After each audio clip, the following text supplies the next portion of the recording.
Well, you done good. Thanks for killing yourself for the show. I will kill myself for you all of the time. In front of you, Jonathan. At PAX, I'll do it. I'll cut my neck. Don't do that. There's too Smiling. much of I'll that. smile all the time. Don't. It won't be a sad death for you. I will gladly lay down my life so that you can watch me die. And I want you to look into my eyes, and I want you to see the life leave my body. Like, through my eyes. Just see where once there was sapience and self-awareness, just gone. I know I've done that for you. It wouldn't be for me. It would be bad for me. Fucking great.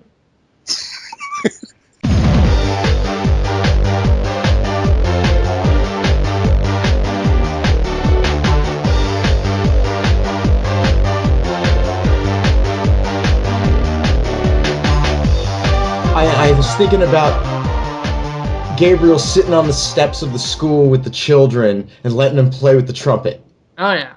It just cracked me the fuck up. I don't know why.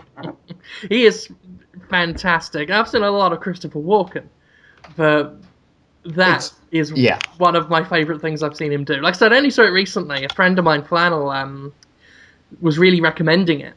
Mm-hmm. And yeah, I was scrolling through Netflix looking for something to do while folk were out the house, and gave it finally gave it a watch, and yeah, it was good stuff. John? He's in the next 2 sequels. There's like 5 of these movies now, I think. I read up on it, yeah. Yeah, and I really like the first trilogy is acceptable. Like the first movie's really good. And the second movie is oddly satisfying. And the third wasn't strictly necessary, but it rounds things out. Right. And then more happened. And then, of course. Right. Yeah. Jonathan, are you with us? I'm here. Okay. Do I sound okay? That's not bad. Yeah, I mean, I saw your little name flashing up, but no sound. I was worried you had a problem. But I can hear you just fine. Great. I assumed Conrad was talking about The Prophecy. The Prophecy. Oh, yeah. Starring Christopher Walken and Viggo Mortensen. He's in that too? Yeah, plays the devil. Oh, wow. Little Tommy Daggett. I don't love you. It's such a camp Satan. It really, like, I mean, if I'm gonna have the creeping around in the dark Satan, I guess I want Viggo Mortensen doing it. Like, that's a pretty good one. He did well. I think he did a good, not the best. My best Satan is Peter Stormare from Constantine. That's my best one. If we're ranking Hollywood Satans, which is a new feature, I just want to point out for the listeners, this is a new feature on Podtoid, ranking the Hollywood Satans.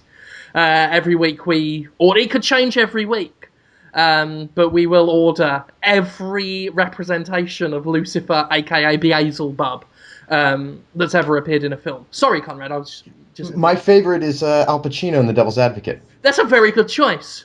And I love him because he's what Pacino brings to the role, particularly in that final monologue, is this sort of sense of petulance and just unnecessary anger at one's father that I find so fascinating in people, and it's really the Satan really was the first rebellious teenager.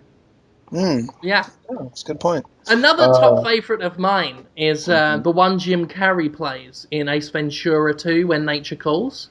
What? I thought... You know he's the devil in that film. No, he's... Yeah. In the first film, he is Ace Ventura, pet detective, right?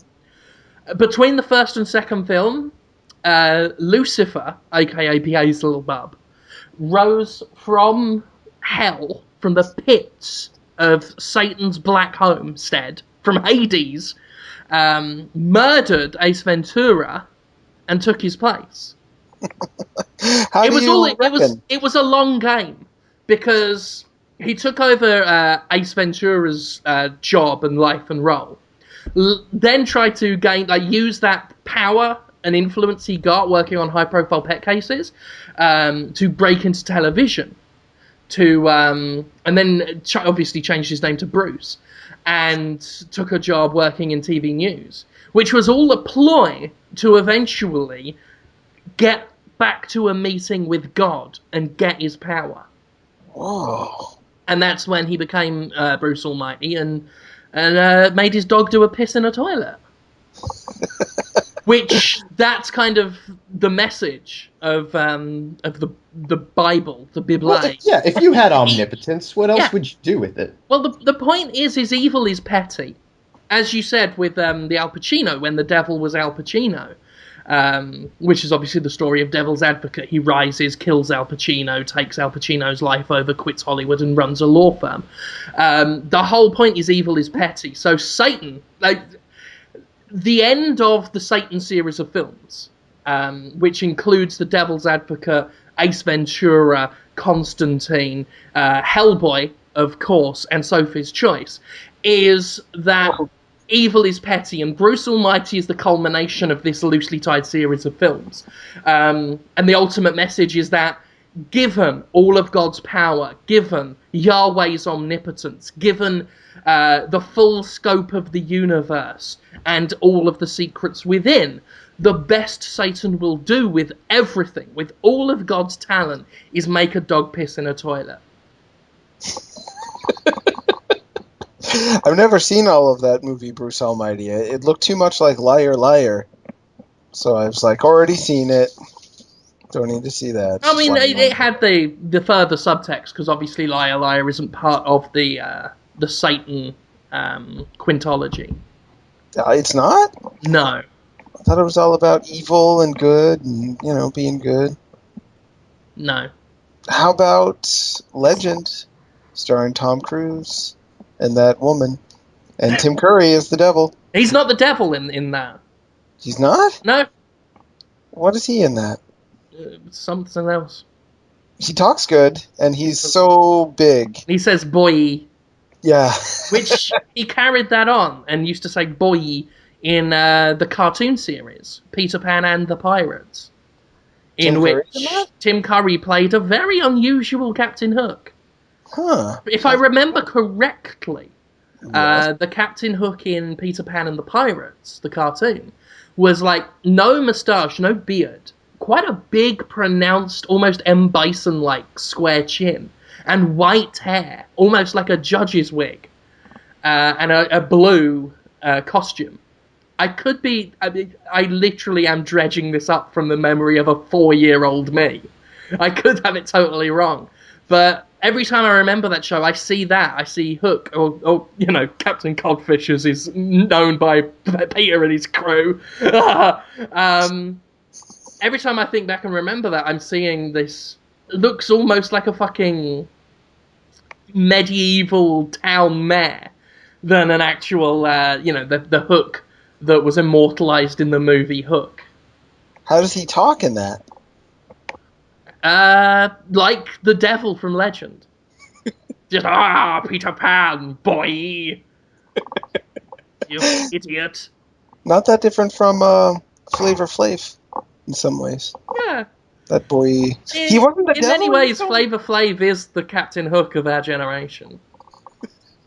He's some see him as a Satan, as a representative of all that is wrong about humanity, all the basest instincts of humanity come to the surface with his gold grill and his wanting to have sex with a middle-aged woman with a flat top. I think it's just very fortunate for Flavor Flav that he managed to achieve success and wealth. It is pretty fortunate, yeah. He's done well. He's done very well. I mean, I will not begrudge Flavor Flav that. The guy's had his success. He's welcome to it. I'm not going to rain on his parade there.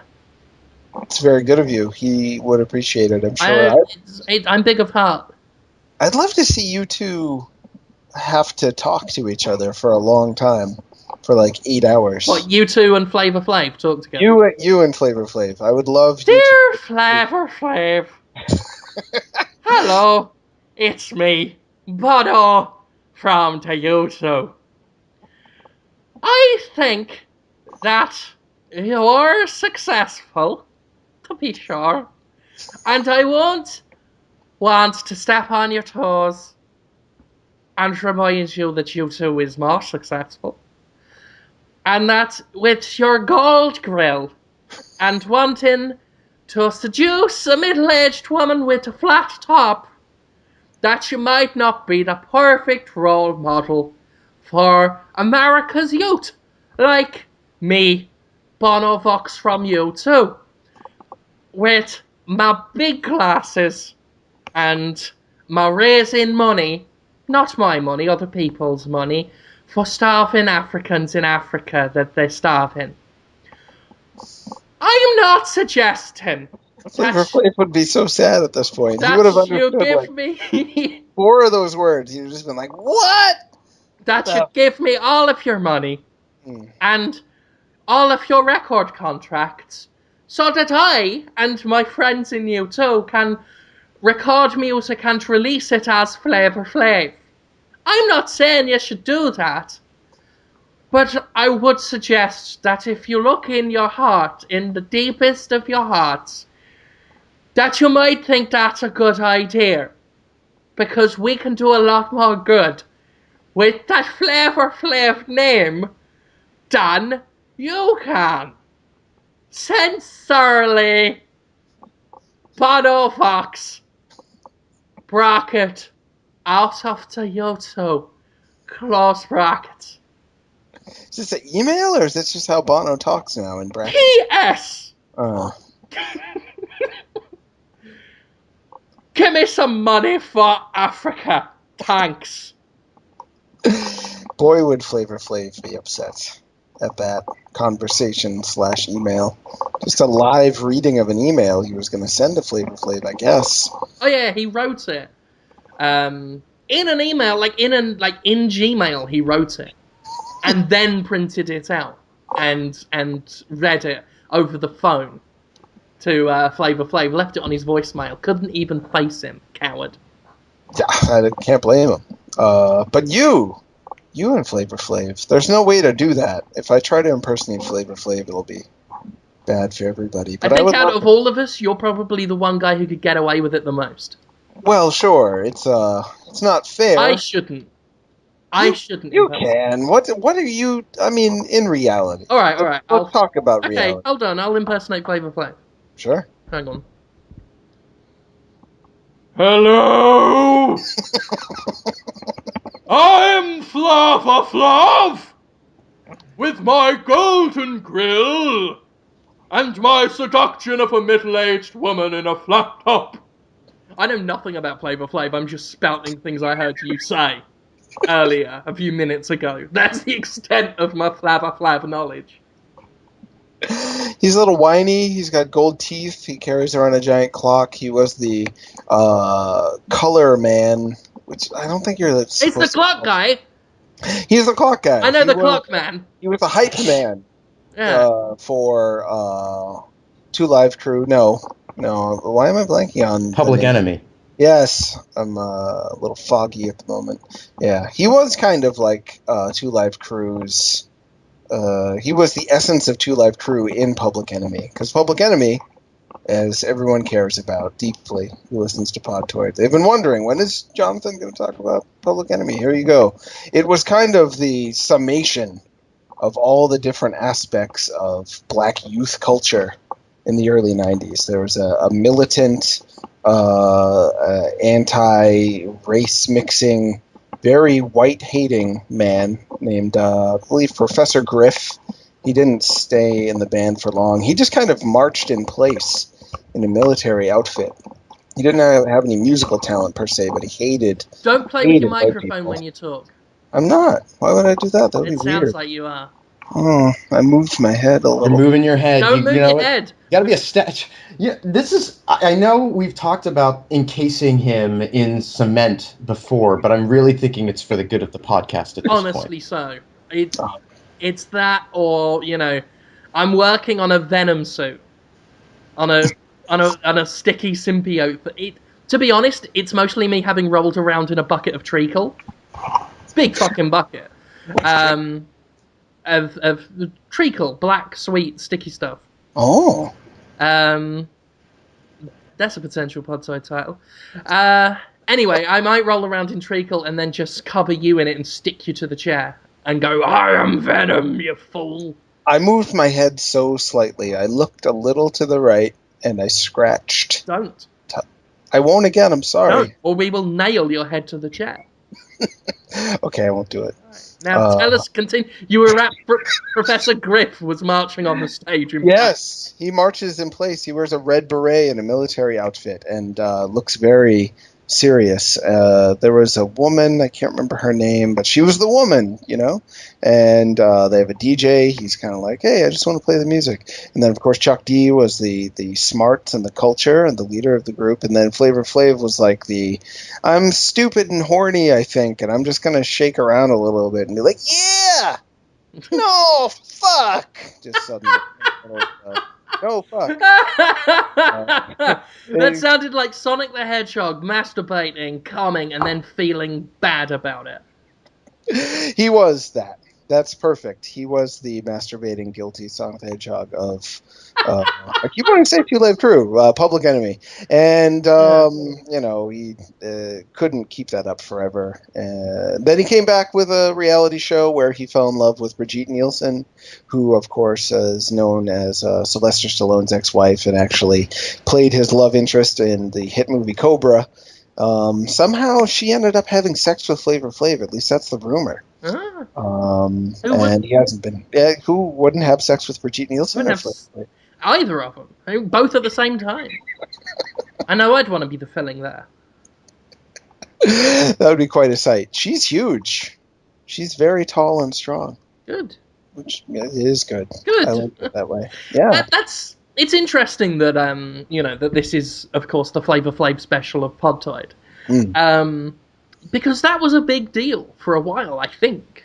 Unless I misremembered it or just assumed Flavor Flav was everywhere in all bands. But the idea of a hype man for a band who doesn't really bring any musical ability to the group and does just dress wild and scream and shout and drive the crowd up and get them all sort of happy. You don't see that so much. I mean, I don't really pay too much attention to popular culture. Maybe Big Time Rush and One Direction have their own hype man. Maybe it is Flavor Flav. I don't know. But we should be the hype man. Us three, need to bring it back. Specifically for Phil Collins. I think all of us should dress in a style in keeping with the tradition, the noble, honourable lineage of the hype men. That goes back as far as medieval times. A long line of... It's like a guild, the guild of hype men. And we should carry that on, because the guild's kind of crumbled. I think Flava Flav was the last guild master of the Halpus, Hypus, Capius Corpus. We need to bring it back. I'm thinking, Phil Collins is on a stage, right? Alone? Doing his usual thing. He's got a drum kit. It's just him on stage with his drum kit. Doing his usual, I can feel it in the air tonight. Like that. And then we come out, right? Big, furry, long coats. Like, you're wearing a big blue one, Jonathan. I'm wearing a big green one. Conrad's got a big purple one, right? Big, like, proper hairy, furry. We look like Wumpa ice creatures. Those big floppy top hats. Massive. White Dalmatian spotted ones. Right? We have clocks tied to, like, hanging off us on a chain. But I'm thinking, like, those 4-foot-tall little miniature grandfather clocks, which we're dragging on stage, right? We've got dustbin lids and big metal iron bars, and we're banging them, and we're just going, yeah! Phil Collins! Phil Collins! He can feel it in the air tonight, and you're gonna feel it in your ass tonight when Phil Collins fucks it. Oh, Phil. Listen to me, ladies in the audience. I hope your pussy be wet, because Phil Collins gonna tap that. Yeah! Don't you worry, boys. We ain't leaving you out. Get your cocks hard. He gon' suck 'em. Yeah! Because the audience likes that. They watch Phil Collins, they get horny, they want to have sex with him, and we're the facilitators of that eroticism. So Yo, fools better listen up! Phil Collins be up here banging his drums, and later he gonna be banging your genitals. Just banging them. Banging his genitals against your genitals. He's gonna be smashing them up into pieces. You better believe that. You see the way he's smacking that drum with that drumstick? You wait till you see Phil Collins' drumstick. I'm talking about his penis. He's erect fucking cock. Get your asses bent over. Holy yes. Boys, girls, dogs. Anybody bring any dogs? He'll fuck that too. Cause he's Phil Collins. He plays the drums and he don't give a fuck. In the background, it's just, Oh, he's still going. I can feel it coming in the air tonight. He's gonna come in your ass is what he's gonna do. Are you louder than Phil Collins, or are people having trouble making out? It's all three of us shouting in microphones that have been leveled to be slightly higher than his. Are we in unison, like the three of us? Or we're in uniform. We're in uniform, but it would be tough if we were all saying different things at the same time. So. Oh, yeah, I mean, we're kind of just freestyling it. Okay. Just shouting anything. Conrad, have a go. This is what Conrad will be shouting on stage in front of Phil Collins. Yeah! Oh, get in that ass! Get in your ass! that was barely... Jonathan, what are you going to be shouting at the audience and also shouting at Phil Collins? Because while Conrad and I are hyping up the crowd, you in many ways are hyping up Phil Collins and getting him excited. So you've got to be shouting like really aggressive sexual things at him while he's drunk. I can't do that. I would just be like... What would it sound like if you were to make like really like quite over the line sexual threats? Yelling? Phil Collins. This is how he gets himself hyped. He likes an element of danger when he drums. So this is to help him. This is helping him. Oh, yeah. He loves it. I saw an interview with him once. He was like, "Hello, I'm Phil Collins, the drummer from Genesis. And I can't concentrate on doing my drums unless I'm really, really scared that Jonathan Holmes is going to kick the shit out of me erotically." So that's basically, what you need to do. I'm here I am, I'm Phil Collins, right, drumming away. What are you going to do? It can't be encouraging, screaming? I mean, I could... No, I mean, you can encourage him threateningly. Like, if you don't drum good, I'm going to drum my boot in your skull until you're dead. This comes so naturally to you. It's very hard for me to summon... Yeah. Even to pretend. I could be like, they'll love your cock, Phil. They'll love it. Don't worry. You're old, but it's still great. You're a feral. That might work. That's all I got. Might work. And he's really hyped by this point. She seems to have an invisible touch. Yeah. Like, he's not even singing anymore. You've just telling them that they're going to enjoy his cock. Keep doing it. I'll sing. Come on. Tell them how great my cock is. Go on. Yeah. She seems to have an invisible touch. It's very supple. This goes right in and goes right into my heart. Yeah, I don't... what else do you say? It's a land of confusion. You've got great pecs for a man your age. I got no love around my pecs. Your butt's good. I mean, it's not bad. What's good about any butt? I don't know. They're all kind of poop comes out. I can't that song. And my problem is, if you don't get this song right, you won't be able to walk for sure. I don't like most Phil Collins songs. Oh, I can't dance. terrible. Phil Collins is fantastic, and we're going to hype the shit out of him. I can't do it. That was really... I did a bad job. Studio.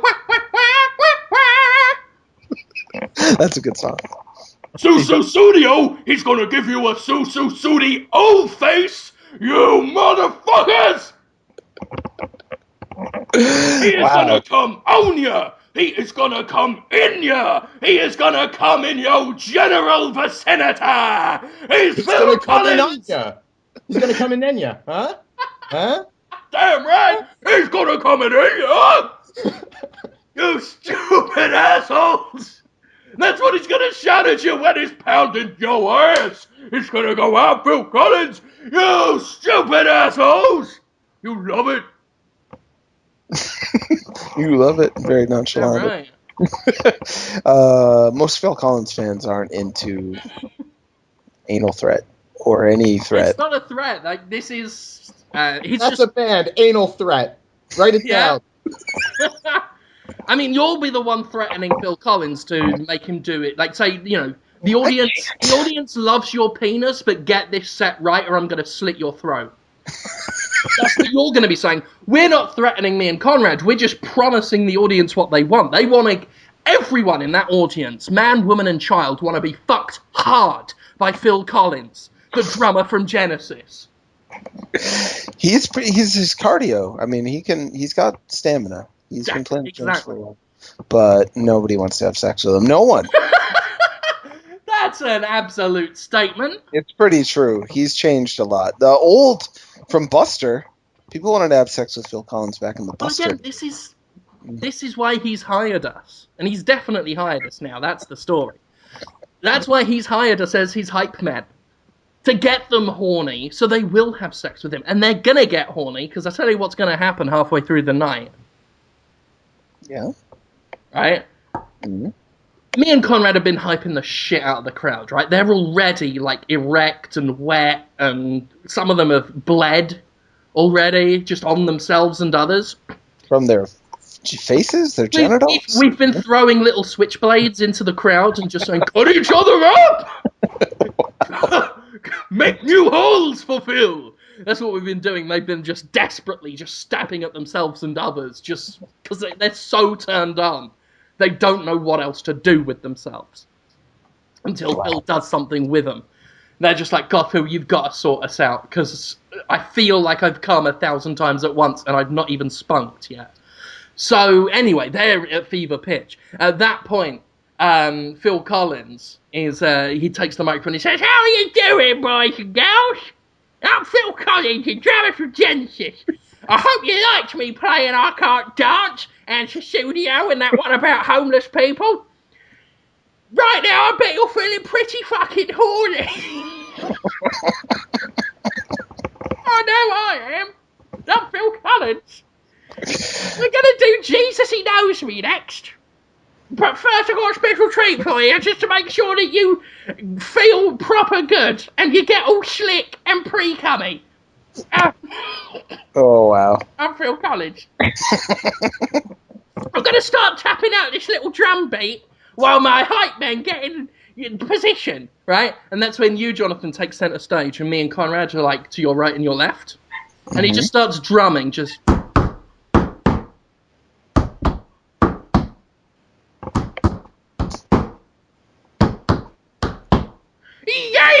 Yeah, dun dun dun dun, Oh, no. dun dun dun dun dun dun dun. I'm Phil Collins, yeah. And that's when you pull off your furry coat, and you're wearing, for a special occasion, you are wearing like a leather bodice, no, a corset, purple and black corset, right? Suspender stockings, right? My God. Feathers all over your genital area. I am? Why? Yeah, and a hole in the lacy knickers round the back, which you turn around sometimes and bend over, and they can see right up the gully. Ooh. And me and Conrad are just dancing around. You go, "Freaky Constantine!" There's no crossover between Freaky Constantina fans and Phil. Freaky Constantina, dun dun dun dun. Yeah, I'm Phil Collins as well. Don't forget. Dun, dun, dun, dun. And the crowd at that point, some of them, they're crushing each other, like stampeding on each other, trying to get to the stage to just pull and hug and kiss and bite you, Jonathan. Wow. And that's when we pull you quickly out the way just before the audience rushes the stage. Like, maybe I'll do a dramatic bodyguard style thing where I shoulder charge into you and just rush you heroically off the stage. Just as the stampede comes towards you, right? Like Mufasa when he saves Simba, spoiler warning. Get you just out the way, and the stampede just carries on, hits the back of the stage and the drum kit where Phil Collins is, and they're just so overcome with lust, they just have sex with him. Well, without a doubt, they're going to have sex with you. It's kind of like when a virile horse, is getting a woman horse all sexed up, and then they pull him out and put the breeding one in. That's basically what you are for Phil Collins. We've already got them hyped up for sex. Then you are Freaky Constantina for a minute, which sends them into, like, overdrive of lust. We quickly yank you out the way. We've got to get the timing right on that, Jesus. And they'll just carry on running, hit a brick wall made of Phil Collins's meaty, beautiful flesh, and they just bang him, and he loves it. Well, I was going to say, out of everyone ever, I probably look the most like Phil Collins. We're both bald and old and a little confused and a little weak and meek. So it's a perfect fit. That I believe in. Anyone who wants to have sex with me also wants to have sex with Phil Collins, which is no one on both sides, by the way. Don't sell yourself short. Just call him how I see him. There are people that claim to want to have sex with me, Jonathan. A lot of people do. I think at least 3 of them aren't lying. And you are 10 times more attractive than I am, which means there are 30 people that want to have sex with you. I don't think so. That's math. Are you saying science is bullshit? I think we are in the same sexiness bracket. You're one of the people that want to have sex with me, Jonathan. I don't know. No offense. No, you do. For the first time in my life, I've shaved my sideburns. Oh, really? Yeah. The only reason I've never shaved them is out of a phobia of doing one too short. Oh, yeah. And then eventually just shaving round the whole head. So I've just got this ring of skin around the top of my hairline. Possibly due to that episode of Simpsons where Mr. Burns is telling the baseball player to shave off the sideburns until he shaves it all off like that. Excuse me, coughing now. I've dislodged everything in my neck. Oh, sure, you've done some amazing stuff already on the show. So I've shaved them off for the first time ever because I've always been just too paranoid. I've never done them even anyway because I've got no sense of self-control or pride. But I decided, fuck it. I was watching television's The Office the other day and I was studying all of their hair. It was the ones without sideburns. Just Steve Carell hasn't got any sideburns. How does he do his? Right. That is normal hair. I'm going to try and do that. So I did that. I got rid of them at last. I don't like having them. I've never liked having them, but I've had them all my life out of sheer crippling fear. How do you like it? Well, here's the thing. Do you remember, Jonathan, the promise you made to me? No. When the day I shave my sideburns off is the day you and I will bang. No, I don't remember that promise. Bang! It's funny to use that word for it because any sort of sexual intimacy that we may share theoretically would not be a bang. It would be like oh. It would be a whimper, right? It would be well played, sir. There would be a whimper. There would be a lot of whimpering, though. To be fair, there would be from both of us. I think we'd both cry. I don't think either of us would be happy. Even with my professed sort of lust for you, Jonathan, I think, because I'm a man who can self-reflect. Sure. I would cry. I think we'd both find it depressing and sad what we were doing. Oh, sure. Doesn't mean we don't have to fulfill the contract, the verbal agreement we have. But I do anticipate us both being miserable. And For a few years after as well. Like, we can carry on living quite fine, just every now and then we'll be hit with this wave of melancholy. It's like Brokeback Mountain in reverse. Yeah. Like, instead of being like, oh, we need to go back up there, you'll just be washing the dishes and be like, oh. Yeah. Just, oh. I'm sorry, everyone. I would have to apologise to everyone, even people that don't know. I'll just be paying for groceries and they'll say, is there anything else? Yeah. Yeah. I'm sorry. I think we all and they'll know. say, what? Sorry for what? I banged him. But we got to do it now because I shaved the sideburns off. We don't. It's okay. There's only an agreement between. I don't think we made this agreement. You said because you came to me with the idea. I don't know whether it was. I don't know whether you sensed my fear of shaving sideburns and said, "I'm going to help him get over this." Yes, we can. Obama is president. We can do anything.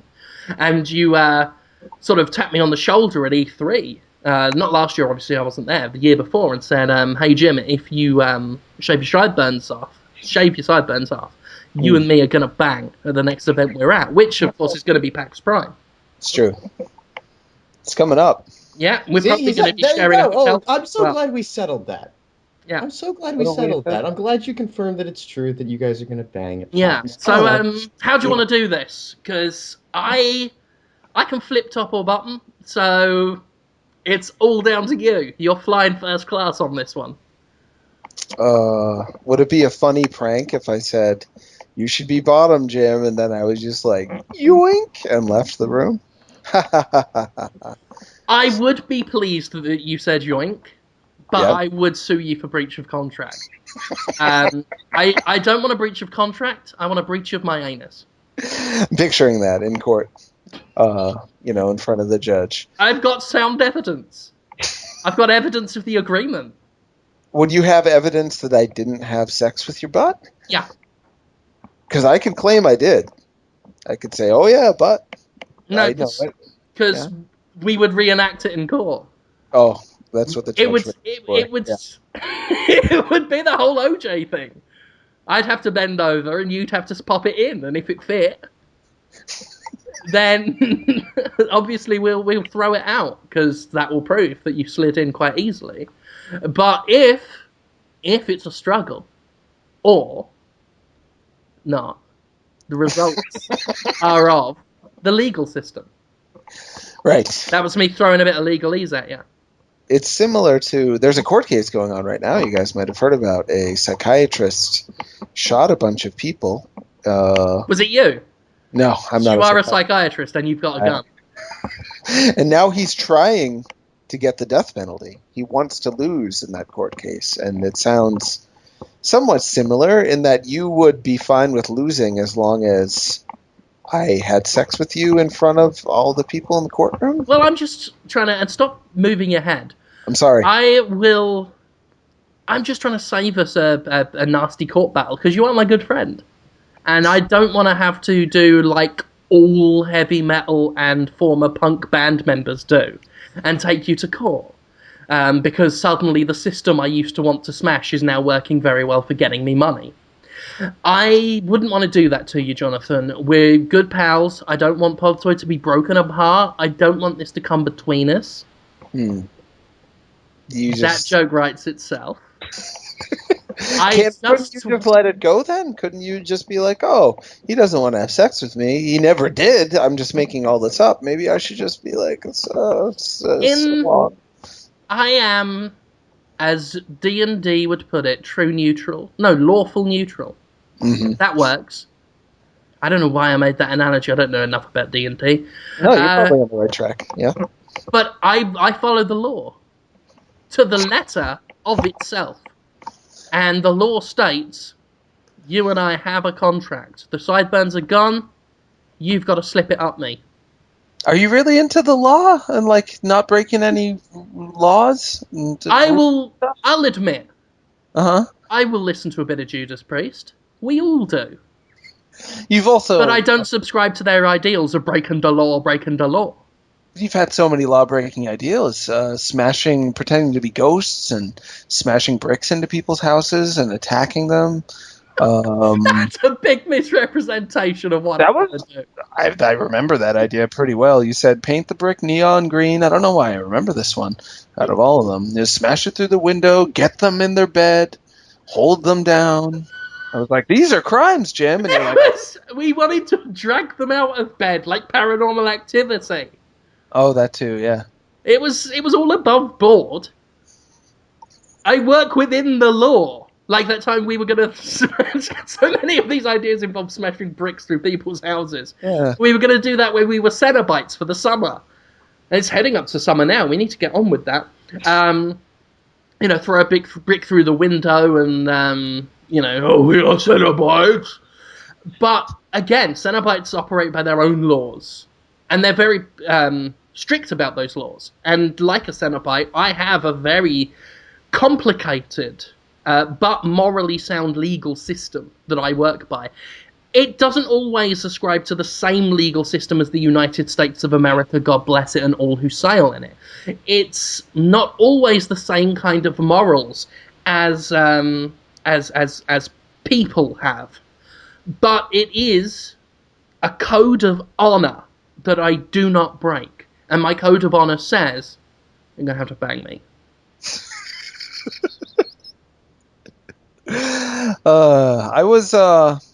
I've been debating in my mind as I was driving home whether I wanted to talk about some of these ideas that came to me yesterday while I was drinking caffeine about recategorizing Podtoid listeners, but I'm not sure if I want to. It segues so well into it, though, because there was definitely a class of Podtoid listener who may be a teenage boy who wants to have sex with other teenage boys who don't want to have sex with him. They took they took a poll on the Facebook group. Oh, they did. Found out that we do appeal to a teenage queer demographic, but there are also many other types of people who listen, including just straight people that would just bang one of us.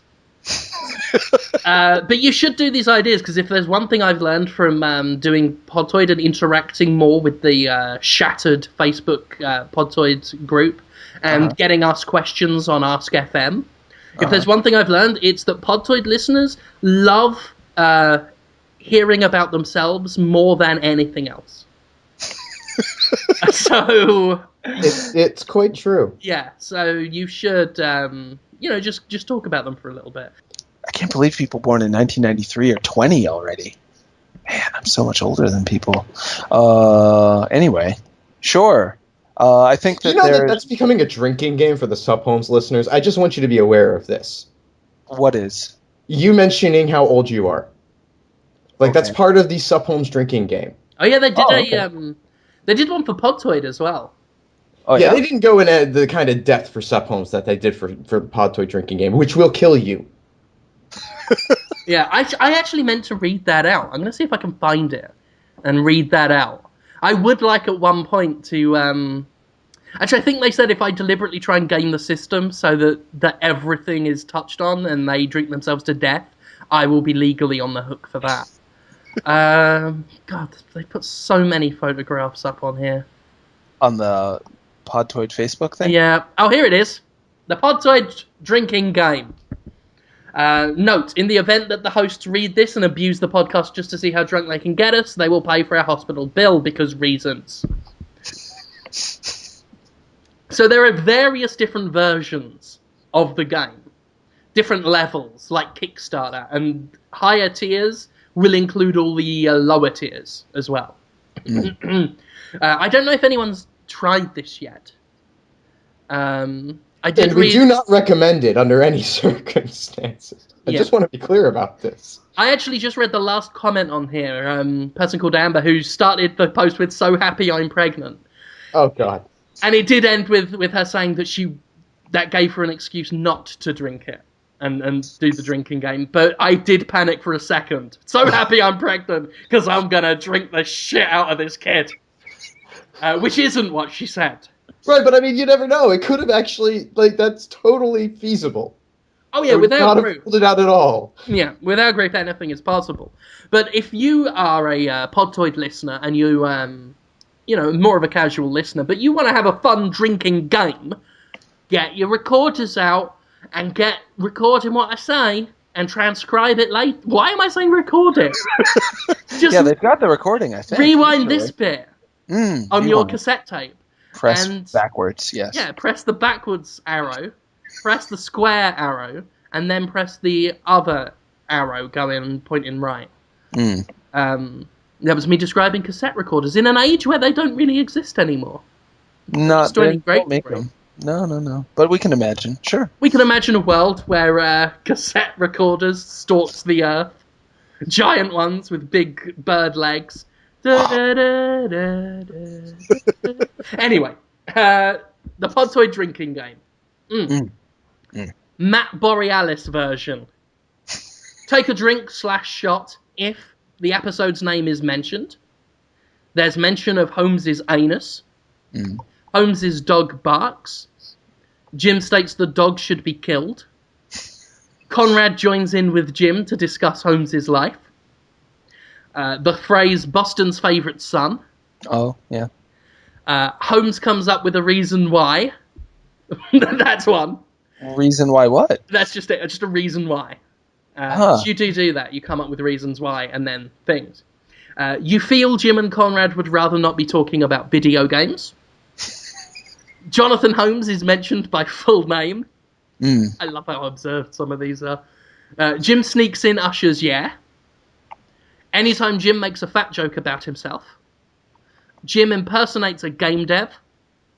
Holmes says an idea is the worst. Conrad laughs out loud. It's a rarity. Holmes tries... He mutes it, usually, right, Conrad? Yeah, that's what I mean. Yeah, we don't normally hear Conrad doing a laugh. Yeah, I keep that on the down low. Yeah, it's a rare treat for the listeners. You don't want to give that all away at once. Spoil it. Holmes tries to get out of Jim's idea with video game talk. You do that one, you sneaky minx. Anytime Holmes mentions his other shows, a host comments on one of their co-host shows, i.e. Holmes says something about Jimquisition. Holmes gives Jim a compliment. Sorry. They are complicated compliments sometimes. They sometimes can be.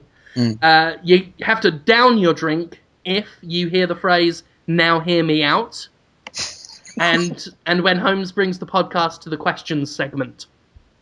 I do that. Yeah. Now, if you want an augmented experience, you take everything in the Matt Borealis version and also add Willem Dafoe's "Hey kids, wanna die" version.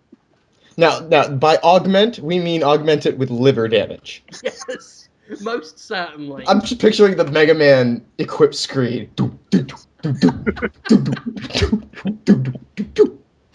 That is also another alternative name, the Mega Man equipped screen version. Same as the Matt Borealis version, but drink if Holmes apologizes. Any variation of jizz or anus is said. When do I apologize a lot? Yeah. I didn't know that. Interesting. For what? What do I do that's bad? All sorts of things. Usually, you sometimes do very patronizing apologies. Like if you call into question something I've done, and then I get angry, and then you sarcastically apologize for death. Sure. But you do all sorts of things like that. You're a very polite and congenial young man. Oh, thank you. Jim's idea ends with Jonathan in some sexual position. At this point, Aidan, who did this, said that they were trying to kill your kidneys at this point. Conrad speaks. You drink twice if Conrad sings. The podcast opening music has changed. Holmes's video game talk successfully gets him out of Jim's idea. Holmes becomes angry or annoyed at the shattered. 5 drinks if Holmes actually likes Jim's idea. Because that has happened.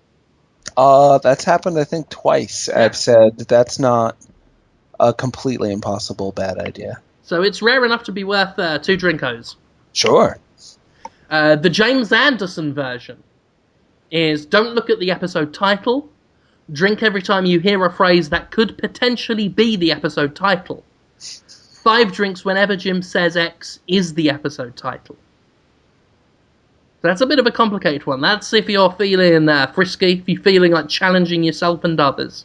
Oh, sure. Really paying attention on that one. Yeah. And finally, we have the shattered version. Drink when Jim talks. Drink twice as fast when Conrad talks. Stop when Holmes talks so you can concentrate on his sexually charged words. Whoa. Down your drink when Jim impersonates the Shattered. In the event you finish your drink, you are to keep shouting anus until you get another drink.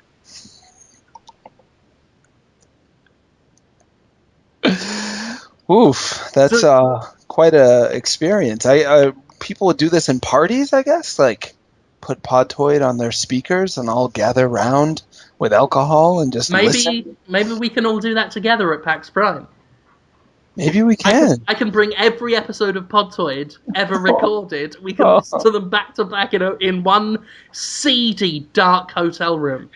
Me, you, Conrad, and anyone from the Shattered who wants to come. And then, then we can all bang. No. No. I truly, truly believe that if we got, like, enough, like over 10 Podtoid listeners in a hotel room together and turned off the lights, half of them would bang. No matter their sexual orientation or even level of horniness, they'd do it, A, for curiosity's sake, B, because some of them are horny, and C, for a laugh. For more on people engaging in orgies in pitch black rooms underground, read The Diamond Age by Neil Stevenson. That was a fine segue. And drink twice as fast, because Conrad just spoke. He did? So, that's good. Thank you, Aidan, for doing that for us. Yeah, very good. Very good job, I'd say. Video games did happen, like you said, Jim. You reviewed Mario and Luigi Dream Team? Is that what it's called? Yeah. Yeah, you didn't like it that much.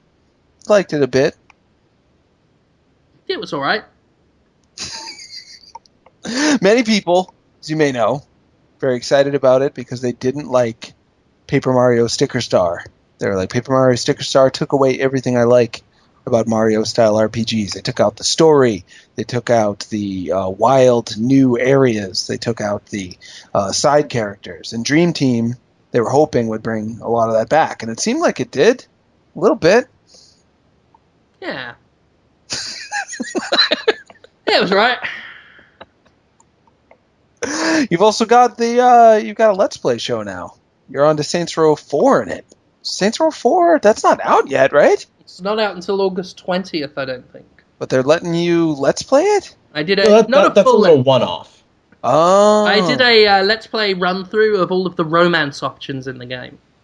That's pretty cool. They do romance options in a kind of homage to Mass Effect and kind of make fun of the way they do romance, quote-unquote, in BioWare games, where it's often, very shallow and kind of a series of little mini-games, and then you have sex, and they kind of strip it down so you just walk up to all of the supporting cast members and press a button to romance them, and then bang them. And I went through all that. I've got a character who's sort of based on myself. He's just fat and English. Why not? And went through all the characters, the women and the men and the robot. I appreciated that you raised the pitch on your character's voice a notch or two. Oh yeah, had to. There's a robot too? Yeah. Oh, I didn't know that about Saints Row. I don't know a whole ton about Saints Row 4. I've been kind of waiting to be surprised by it. I know there's superhero type stuff in it, and that it seems like they're going for a lot more, not even a veil of trying to be cool, just like very much trying to be funny in a way that's not, they want it to be stylish, but they're not. Saints Row in the past, I think, kind of walked a line like, is this supposed to be overtly funny, or is this actually trying to be like a badass, kick-ass crime game? And they kind of waffle back and forth. But this seems much more directly tongue-in-cheek. I think it started really making that transition, though, from during Saints Row 2 to Saints Row 3, where it was the first one felt like a serious attempt, art aside. and it gradually became more cartoonish, and it's even reflected visually. You can see, and it, oh my god, it, I can't talk about this one, but it's not an arc. It's not like a hill. We'll just leave it there. Yeah, Sure. It's Interesting. I mean, it's gradually evolved into and is now, I would say, officially a comedy series. It's a comedy game now. The first one I always thought was just this pitiful attempt to be Grand Theft Auto, just pitiful, but missing the point constantly. And Saints Row 2, easily one of my favourite games of this generation. Easily. When they ditched the need to be like Grand Theft Auto and just said, you know what? The main character is a villain, is a sociopath, is deeply unpleasant, and that's fun, and just gave up the insecurity, it was so much better. Saints Row the Third felt to me like they got some of that insecurity back. Like they were now hailed as this over-the-top, wacky series of escalation. And Saints Row the Third is just every mission is just trying to top the next one, just trying to get bigger and more ostentatious. I can't say much about Saints Row 4, but I will say they focus on variety, not scale. And Volition, I feel, have regained their confidence. Oh, that's wonderful. I thought it was interesting they came out recently and actually talked bad about the ad campaign for, I think it was Saints Row the Third, used porn stars, and claimed that the porn stars were actually producers on the game in order to try. I remember that, game. Yeah, they've come out and said that that was funny, which I think is polite, but that it kind of gave a bad name to the series and to game development in general to assume that someone whose real-life job is to just have sex, to be an actress who has actual sex, can also just develop a game. It's no big deal. Just get her to do it. Pretty interesting that they would. Isn't that the message that the indie gaming community is trying to propagate? I mean, that everybody can make a game. It doesn't matter who you are or what walk of life you come from. You can make a game because we're all game makers. It's true. Some would say that it was great. That I think it was Tara Patrick. They said was a producer. On the other hand, if you've worked in the industry for 20 years and they put a porn star in and give them a producer title, that might be a little insulting.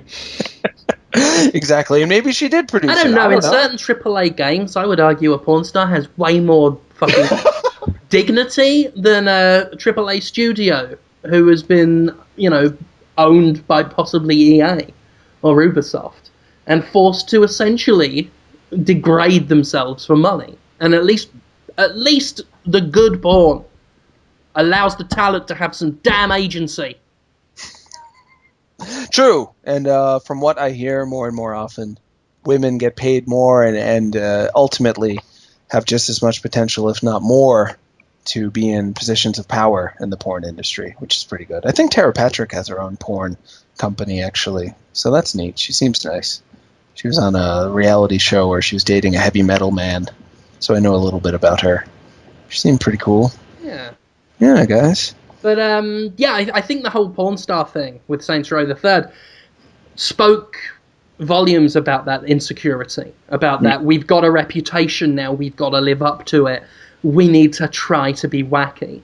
And everything about Saints Row the Third screamed, we are trying so hard to be wacky. And it didn't have the heart behind it. It's like, okay, yeah, we've got a glass with a fart in it that explodes. But, yeah, okay, so what? Right. You if you have surface level kind of buy the joke book inappropriateness throughout your game, but underneath it there's no kind of feeling of joy in it. Just kind of a joyless thing. And it seemed like there were some moments where they were really... It's a good game. I mean, I'm very critical of Saints Row the Third because I'm a big fan of the series. Right. So I'm going to be critical quite a lot. And it's a good game still. It just felt restricted, A, by the need to sell 40 weeks of fucking DLC, and B, again, I think they were hamstrung by their own sense of reputation. And I don't believe Volition feel that strongly in that way that they did with the third. Could be wrong, but that's the impression I've gotten recently. Did they ever do all 40 weeks of DLC? God knows. I don't think they did. I mean, I know obviously Saints Row 4 was going to be one of those 40 weeks of DLC. Mm-hmm. It was going to be the Enter the Dominatrix, the expansion for Saints Row the Third, and then obviously they turned it into Saints Row 4, so who knows? Yeah, interesting. Yeah. Any movie pitches this week, you guys? Not that I'm asking for one. But I have something movie-related. Oh, you do? Because as you know, Jonathan, as you know,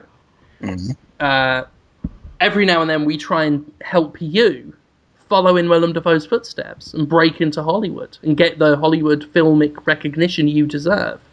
We do? Yeah. I don't want to. Who can forget the critical acclaim of Soda Baby? I forgot about it. Soda Baby. Poisson de la salle de bain de la French bread. Soda Baby. It does sound funny, those sounds next to each other. Doesn't mean anything. Soda Baby? I whisper it on the wind.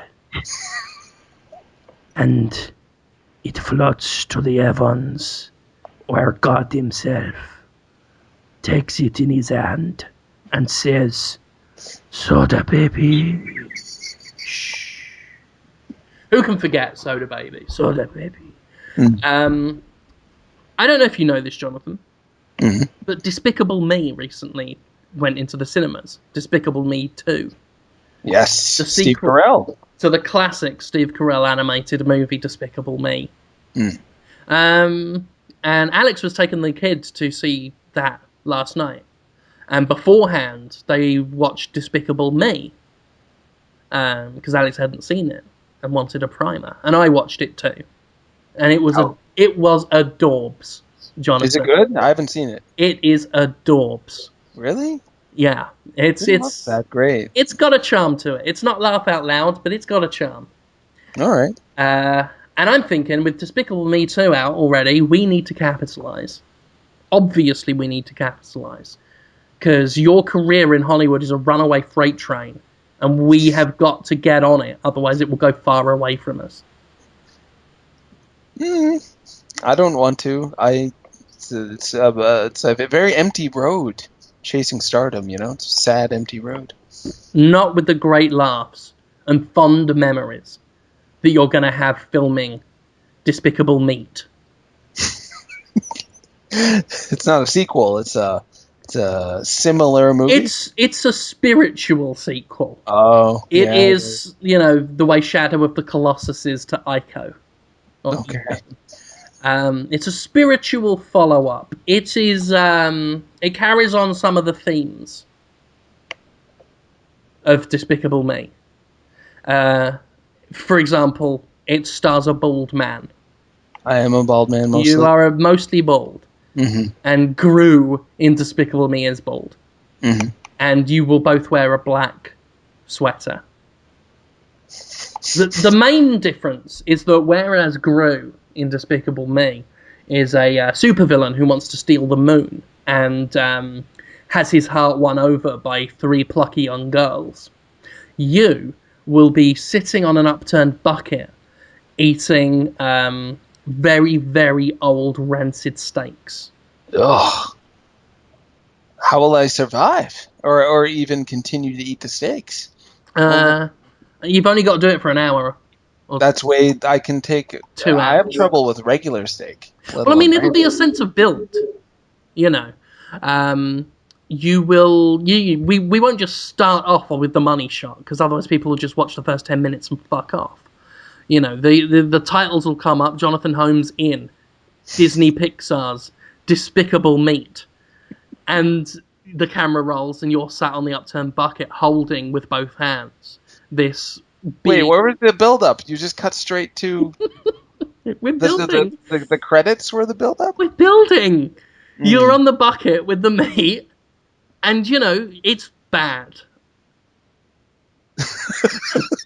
You can see bits on it that are black and brown, even though it's uncooked.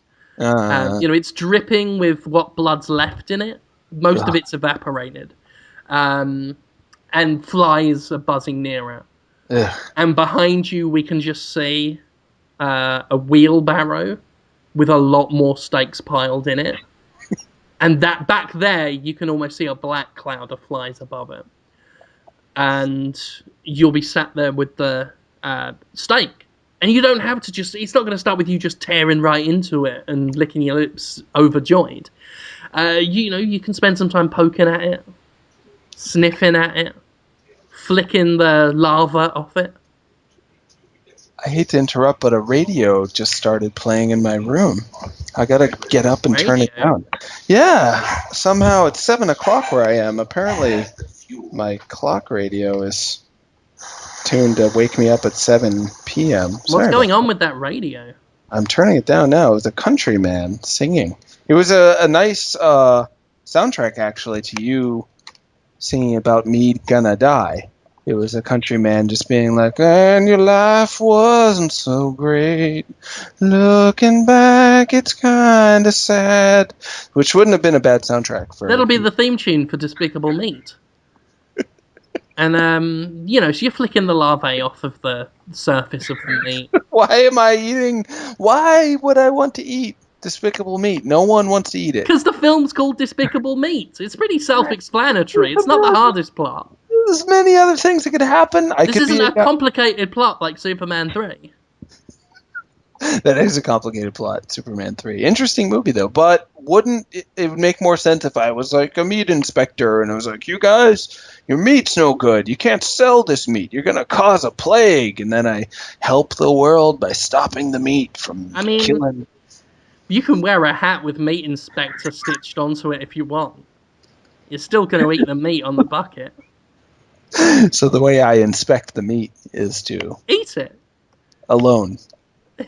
Sitting on a bucket. In a dark room, but with like one light. A light bulb with those like steel curved shades on it. So the light is just coming down on you in a cone. And you can just vaguely make out the meat barrow behind you. And you look at the camera and just say, oh hi. I'm the meat inspector. Gotta eat this meat now. Yeah. Smells bad. Could almost say this meat is despicable. And then eat the meat. And I presumably am able to eat the meat? Presumably you eat all of it. And at that point, I come on, playing a character that's probably going to become a real ensemble dark horse. Augustus Meaty Fresh. That's my character's name. I come on shirtless, but wearing an apron, a blood-stained butcher's apron smock. Bald. I want bald, but hair like coming down long and straggly around the sides and back. Oh boy. Unshaved slightly, with a cigar hanging out of my mouth lit. Come on, combat fatigues for my lower half with big boots. A shovel over my shoulder. I just walk behind you, stick the shovel in the meat barrow, lift up another steak and go over to you and put it in front of you and just go, more meat! Augustus Meaty Fresh. Oh, I'm Augustus Meaty Fresh. You don't need to know my name, I won't be around forever. Eat this despicable meat. And then I leave. And you've got another meat and you look at the camera and just say, oh, it's more meat. Gonna eat it now. And then you have to eat it. And then, I'll come back out and just... More meat! How am I not sick or it's passed out or bad things happen to you? Food poisoning happens fast. It's a rapid process. Probably not within the hour. Oh, sometimes, yeah. And I mean, if no one's saying you can't vomit. Oh. I mean, that might hammer home the despicable nature of the meat. It might. It would. If you vomit. And then maybe I can come out again, like Augustus Meaty Fresh can come out and then just stick the shovel into the pile of vom and lift it up and say, meat vomit. Eat your meat. Oh, you're going to make me eat it. In a way, it might even be funnier if he just pointed it out. as though I wasn't sure what it was. Yeah. He said, "Yep, it's meat vomit, all right." and then left. Yeah, he's just curious. And then left. Yeah. After upturning the shovel over the pile of steaks on the meat barrow and leaving. And that's a fun thing because like you've got your next bit of steak and they're like, oh my god, the next time Augustus Meaty Fresh comes back out and gives him some meat, there might be some of his vomit on it. And he'll eat it. And he won't even know. And maybe Augustus can wink at the camera behind you and just put his finger up and just shh. As if it would be a lot worse. It adds a pantomime aspect. You know, oh, the meat vomit's behind you. Oh, no, it isn't. Oh, yes, it is. Don't eat it. It's bad. You just threw it up for a reason. More meat. Wow, yeah, I am already addicted to this Augustus Meaty Fresh character, and hope he gets a spin-off like Puss in Boots. He's going to be up there with Hannibal Lecter, with Jackie Chan from Rush Hour 2. Just these iconic movie characters that live on forever. I hope so, yeah. That's the Holy Trinity. Hannibal Lecter, Jackie Chan in Rush Hour 2, and Augustus Meaty Fresh. That's going to make it in, like, Empire's top 3 movie antagonists. Because I guess Augustus Fresh is a bit of a villain. I thought of him as more of a plucky side character like Zabu. Or Puss in Boots from Shrek. That's really what I was imagining. I suppose so, yeah. He's kind of, not really a bad guy, just a kind of foil to the hero, which is the meat inspector. What am I doing that's heroic in the movie? Well, I mean, sometimes you are brave in the face of Conrad running on and throwing thumbtacks at you. Oh, jeez, that would hurt. Well, not really. I mean, like, he's not throwing them with too much force. They're just hitting you, so you might just get the occasional little sting. He's not driving them into you. It's mostly just uncomfortable. And psychologically, as long as you don't like trip and fall or something, like slip and fall back onto the slowly growing trail of thumbtacks in your wake, you should be all right. Considering part of your costume is that you're barefoot, walking out might be a bit difficult. Me and Conrad are wearing like really thick, heavy boots. It's the thought that counts, though. Just why would someone do that to me? Exactly. That's what makes you the hero. That somebody did something bad to me? That you continued eating rancid, vomit-stained steaks while under intense amount of pressure and discouragement. I should take the discouragement. If anything, Conrad is a pal for at least doing something to stop. I don't know how many pals will shout, "I hate you." He'll be doing that, don't you worry. I want to say every 15, 20 minutes, Conrad's run on. You can hear the clomp of his heavy boots, which eventually make more of a like tick-tacky noise as he like picks up thumbtacks underneath the leather. But runs on, just shouts, "I hate you." Another handful of thumbtacks in his thick gardening glove that he's got, because he doesn't want to hurt himself, and he throws that at you. And then just shouts, "Continue eating the meat." Poppin' Fresh. He wants me to keep eating the meat too? Yeah, and he just called you Poppin' Fresh as well. What? You don't even look like him. If anything, Augustus Meaty Fresh looks like him, and he's called Meaty Fresh, which would make a good play on words. We don't know why Conrad's calling you Poppin' Fresh. But he's doing it, because it's mildly derogatory. So he doesn't hate me because I'm eating the meat. He hates me, and he wants me to eat the meat. He hates you, and you happen to be eating rotten meat, which he's fine with you pursuing. Seems like he was telling me to do it, even. Oh, he is telling you. Yeah, eat the meat. But he's... What? This isn't a big thing. It's not a big deal. Exactly. Just eat the fucking meat. He considers the meat ancillary to you. He hates you. Yeah. Now eat the meat. All right. So it's two separate situations. Eat the meat. That's good acting. I really believed you. I'll tell you, we're fucking sparing no expense on the Hollywood talent. It's not an animated film. Absolutely not. If Despicable Me were live action, not as appealing, you see. So much of it is in the animation. Oh, I like to think the opposite is true for us. If Despicable Meat were an animation, it would be less appealing. Because people want to see you chug down that funky, funky flesh. Some do. That's going to be the tagline as well. Jonathan Holmes stars in Disney Pixar's Despicable Me. Choke down that funky, chunky flesh. I thought you had said funky twice, which also works. That funky, funky flesh. Yeah. Either way, it's good. Either way. It's a fine idea for film. I'd watch a little bit of it. It's got a trash humper sort of anti-entertainment going for it. Anti-establishment, if anything. We're That's challenging the ideals of capitalist America. I don't want to be in it.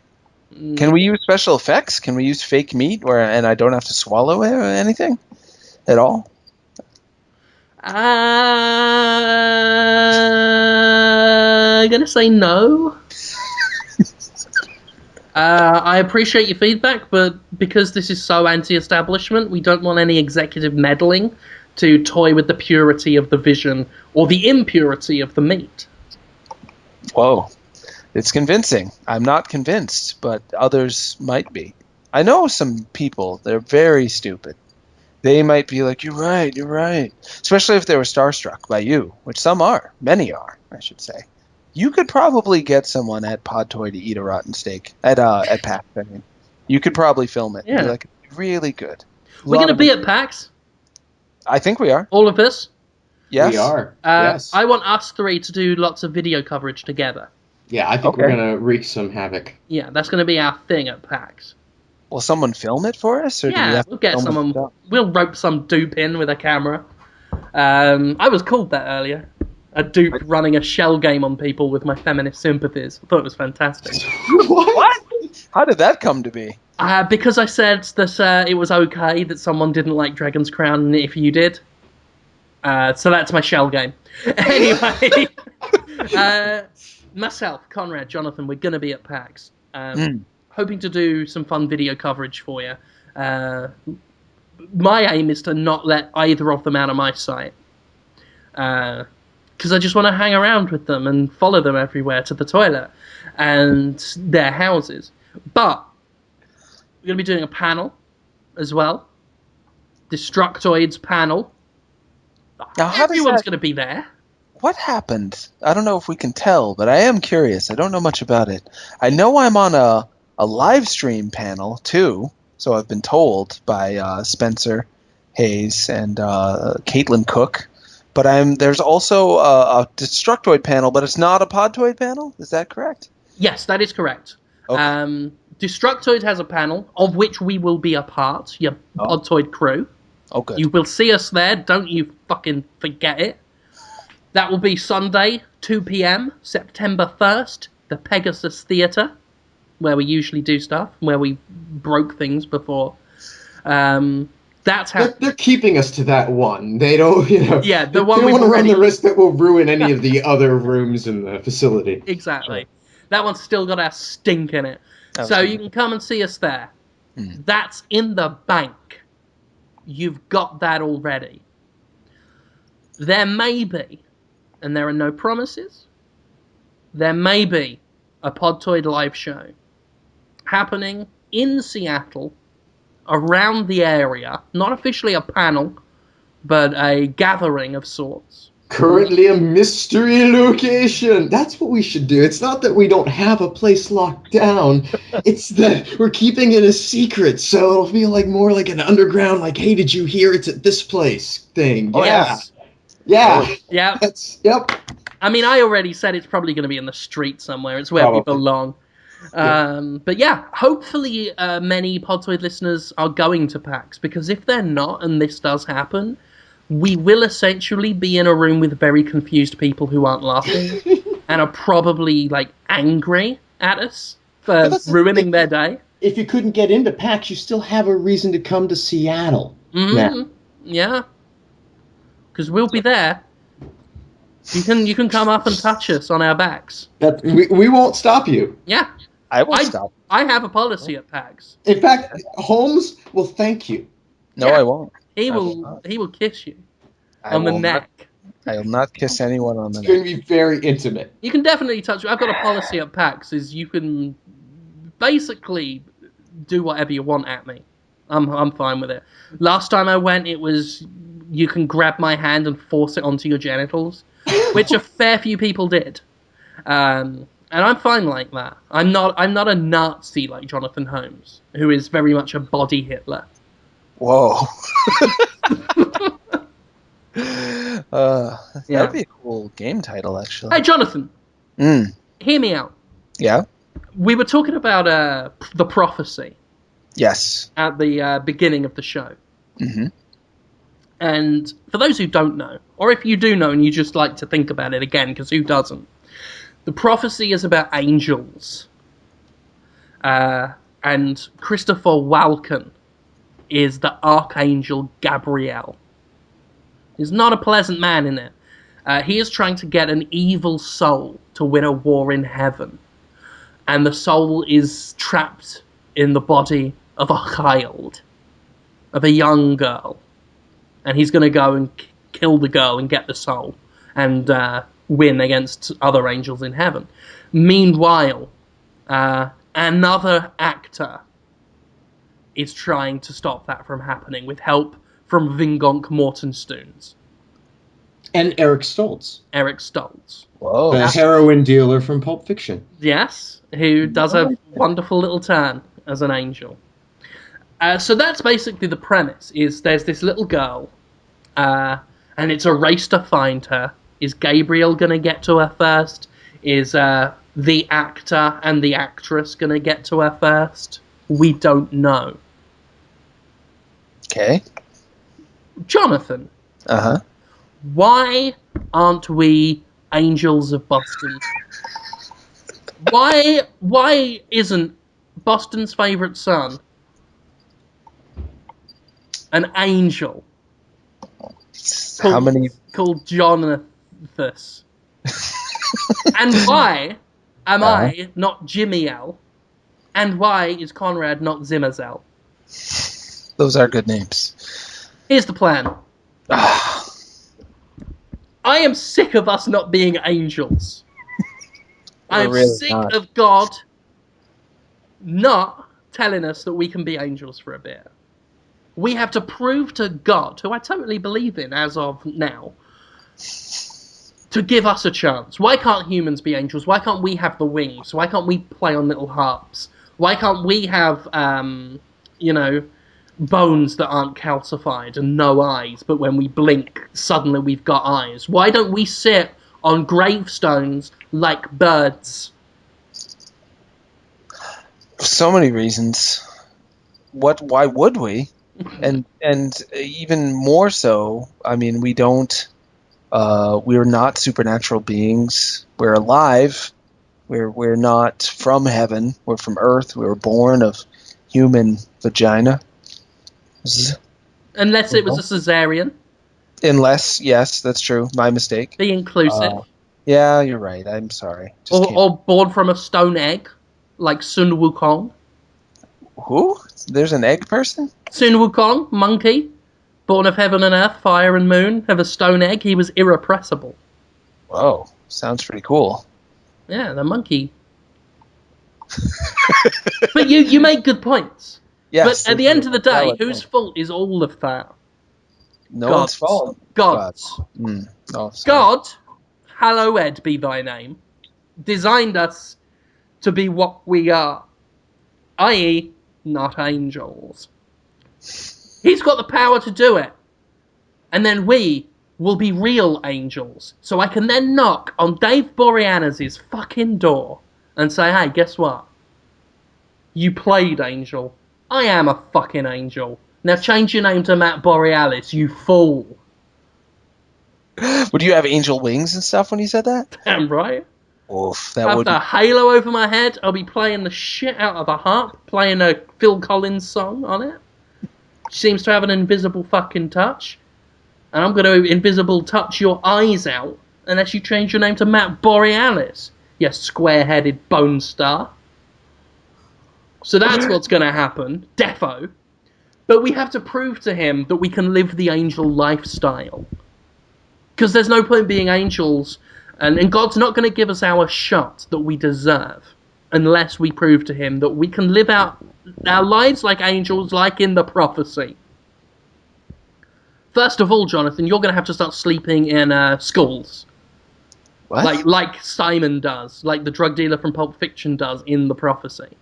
You got to sleep. You just break into the local school in Boston and just start sleeping on the floor of the classrooms there. Why? Because that's what he did. We're living the lives of angels.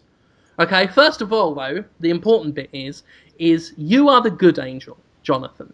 Oh, thank you. Thank you. Don't worry about it. Okay. You are pure of heart. And you follow the rules. But God doesn't talk to me and Conrad anymore. We are the bad angels. Oh. Jimael and Zimmerzel. So what we've done is, before we decided to start role-playing as angels, we've gone online and gone into some like public records databases and things. And found a child local to the Boston area, but like quite far away from any of our houses and the school that you're living in, Jonathan.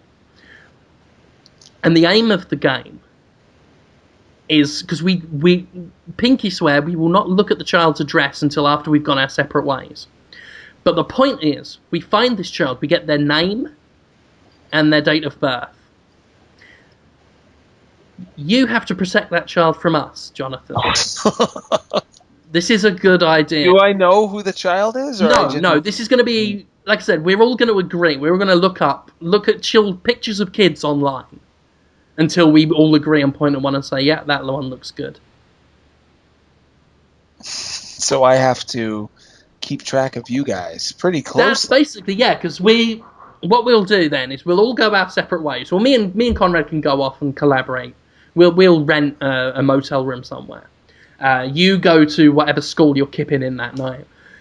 We then wait for 30 days as we make preparations, as we get ourselves geared up. And we give the child time to obfuscate itself from us a little bit.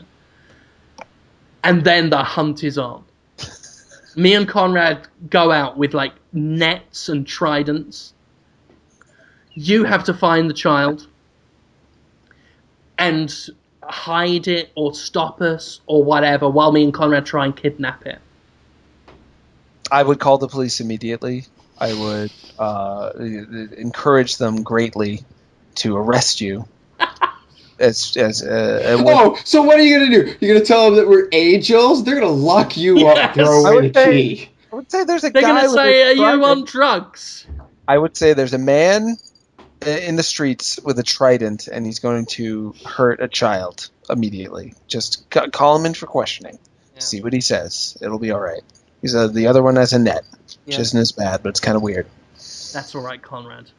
I've told him we've got tridents and nets, but we're going to have halberds and rope. So they are going to think he's fucking mental. That would be a good way to... What you talking about, officer? I've got a halberd, he's got a rope. This guy told you we've got tridents and nets. Does he think we're angels or something? Yeah.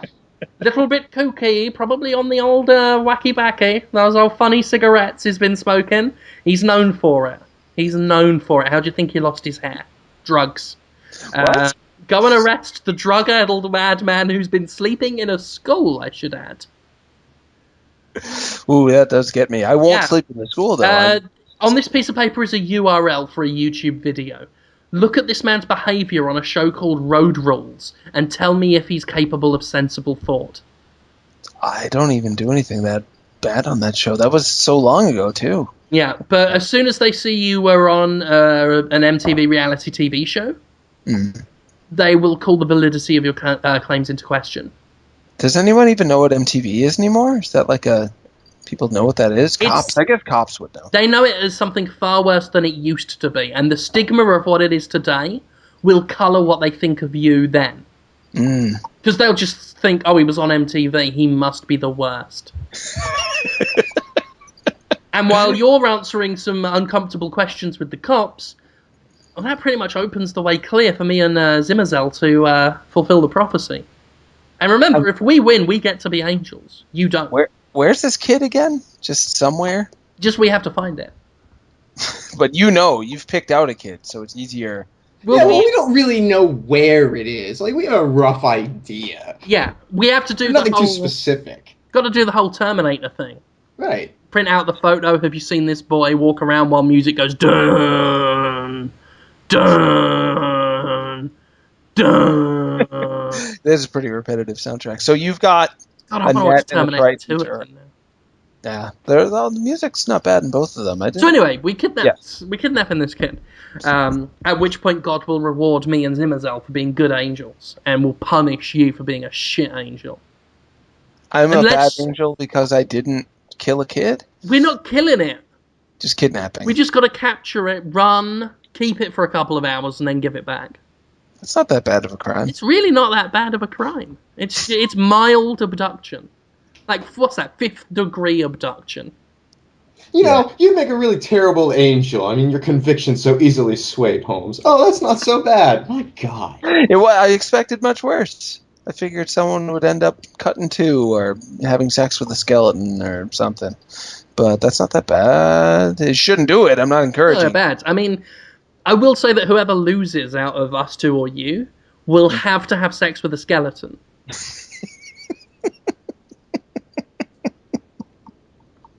Talk about getting boned. No. That was good. Bone. No, it wasn't. Let's not even. It was fun. It was fun to make a sound afterwards. And think about it. Think about a bone. That's what I did. That's the epilogue of this little tale. Just think about the bone joke. I had a Willem Dafoe movie pitch too, but we're running out of time, I think. And you could do it. We could utterly spoil the listeners. I suppose. I don't think they're going to like it. I don't like it. That's the theme for my ideas lately. Is like, I just have this. Should I even talk about it? I don't know. Well, I guess it's better to let people know that an idea happened while I have the chance. I mean, I can't do it once I'm dead. Might as well give all the ideas I can. And trust me, with the ideas we've got for other films I've seen recently, you might be dead soon. So, I don't want to talk too much, but I recently watched Hardware a few months back, and I wouldn't mind seeing you, Jonathan, as a disembodied head that takes over my living room. So I don't know if I've seen Hardware. Don't. It's fucking shite. It's not with Tom Selleck, is it? No, that's Runaway, I think. Hardware is about it's in a post-apocalyptic world, and a man gets a robot head, and then it turns to life and does stuff mostly to a fat man. Hardware. Yeah. What was that Wes Craven? Was it Deadly Friend? Was that Wes Craven? I think so, yeah. That's a robot girl. Yeah. That movie is creepy as shit. It's not bad. Wes Craven had a good run. Not bad, yeah. Absolutely. Runaway is Tom Selleck in the future as a cop stopping Gene Simmons, who has a horde of robot spiders. It's a real movie. Runaway. That sounds so good, but Gene Simmons. I know. Well, he's fitting in the role. And of course, I'm imagining him in his whole the demon getup. He's in a business suit with his hair slicked back. That's not so good.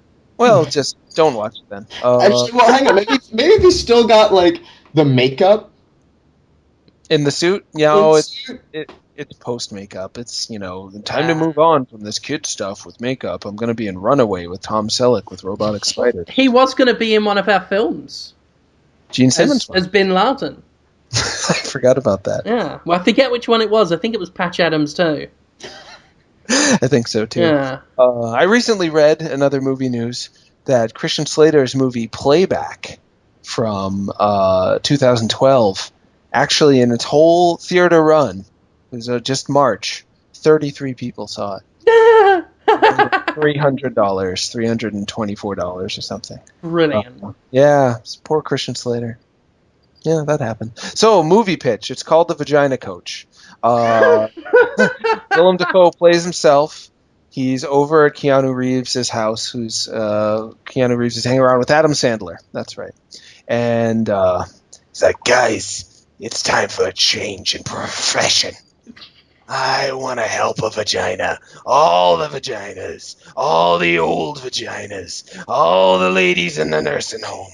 They used to have such nice vaginas. Just like I used to be a fine, attractive young man. Starting out in Hollywood. Giving birth to all these beautiful characters. But now, look at me. Wrinkled. Flappy. Old and tired. But that doesn't mean I don't want to have some fun. That's pretty much all I got. He relates with vaginas, basically. Yeah. Old ones. Because he feels like he too is like a vagina in many ways. And he doesn't think old women in nursing homes should stop having sex. Yeah. Because he doesn't want to stop acting. So he goes to nursing homes, and you don't ever see any of the women's faces. It's just close-ups. It's going to be rated NC-17, I guess, because it's just his face next to an old woman's vagina going, "You can do it. You can do it." Really breathing on it, and there's like a lot of... I'm imagining training montages of like old women with their skirts pulled, like rocked up, and they're they're on their hands and legs, on their hands and feet, but like not crawling forwards, crawling backwards, so their backs are facing the ground, and they're walking like crabs, so that their vaginas are splayed out, and they're chasing a chicken around a yard. Their vagina is chasing the chicken? Yeah, like that's how they're crawling, like they're crawling upside down to try and run vagina first at the chicken, while, you know, he's there just while Willem Dafoe his feet going, yeah! With the scarf around the towel rather around his neck, and the sweater and the beanie cap. And it's just, you're the best around! They're gonna really love your pubic mound! Those women would be strong, which would be good. And I thought at one point someone would be like, we might need some cunt doubles. Cunt double. I thought at one point Keanu Reeves would be like, "Why, you're like a vagina whisperer," and he would get really pissed about that for some reason. Yeah. Like, fuck you! I don't whisper to anybody. I'm a coach. If anything, I'm a vagina shouter. Vaginas. Yeah, clutching his fists and looking up. Yeah. Vaginas. Yeah. Anyway, that's my idea. I got a bunch of bananas on the floor. You're gonna squat down. You're gonna clench. You're gonna pick that whole bunch up. Chimps can do it with their feet. Why can't you do it with your snatch? I believe in you. America believes in you. Get that vulva to work, ladies. I'm picturing it with, again, just the shot, right side of the frame, close-up of current Dafoe's head, that wrinkly, flappy face with the gap teeth, and then just to the left side, just an old vagina picking up a banana and him shouting. I don't know why. I'm visualizing the montage. Mm-hmm.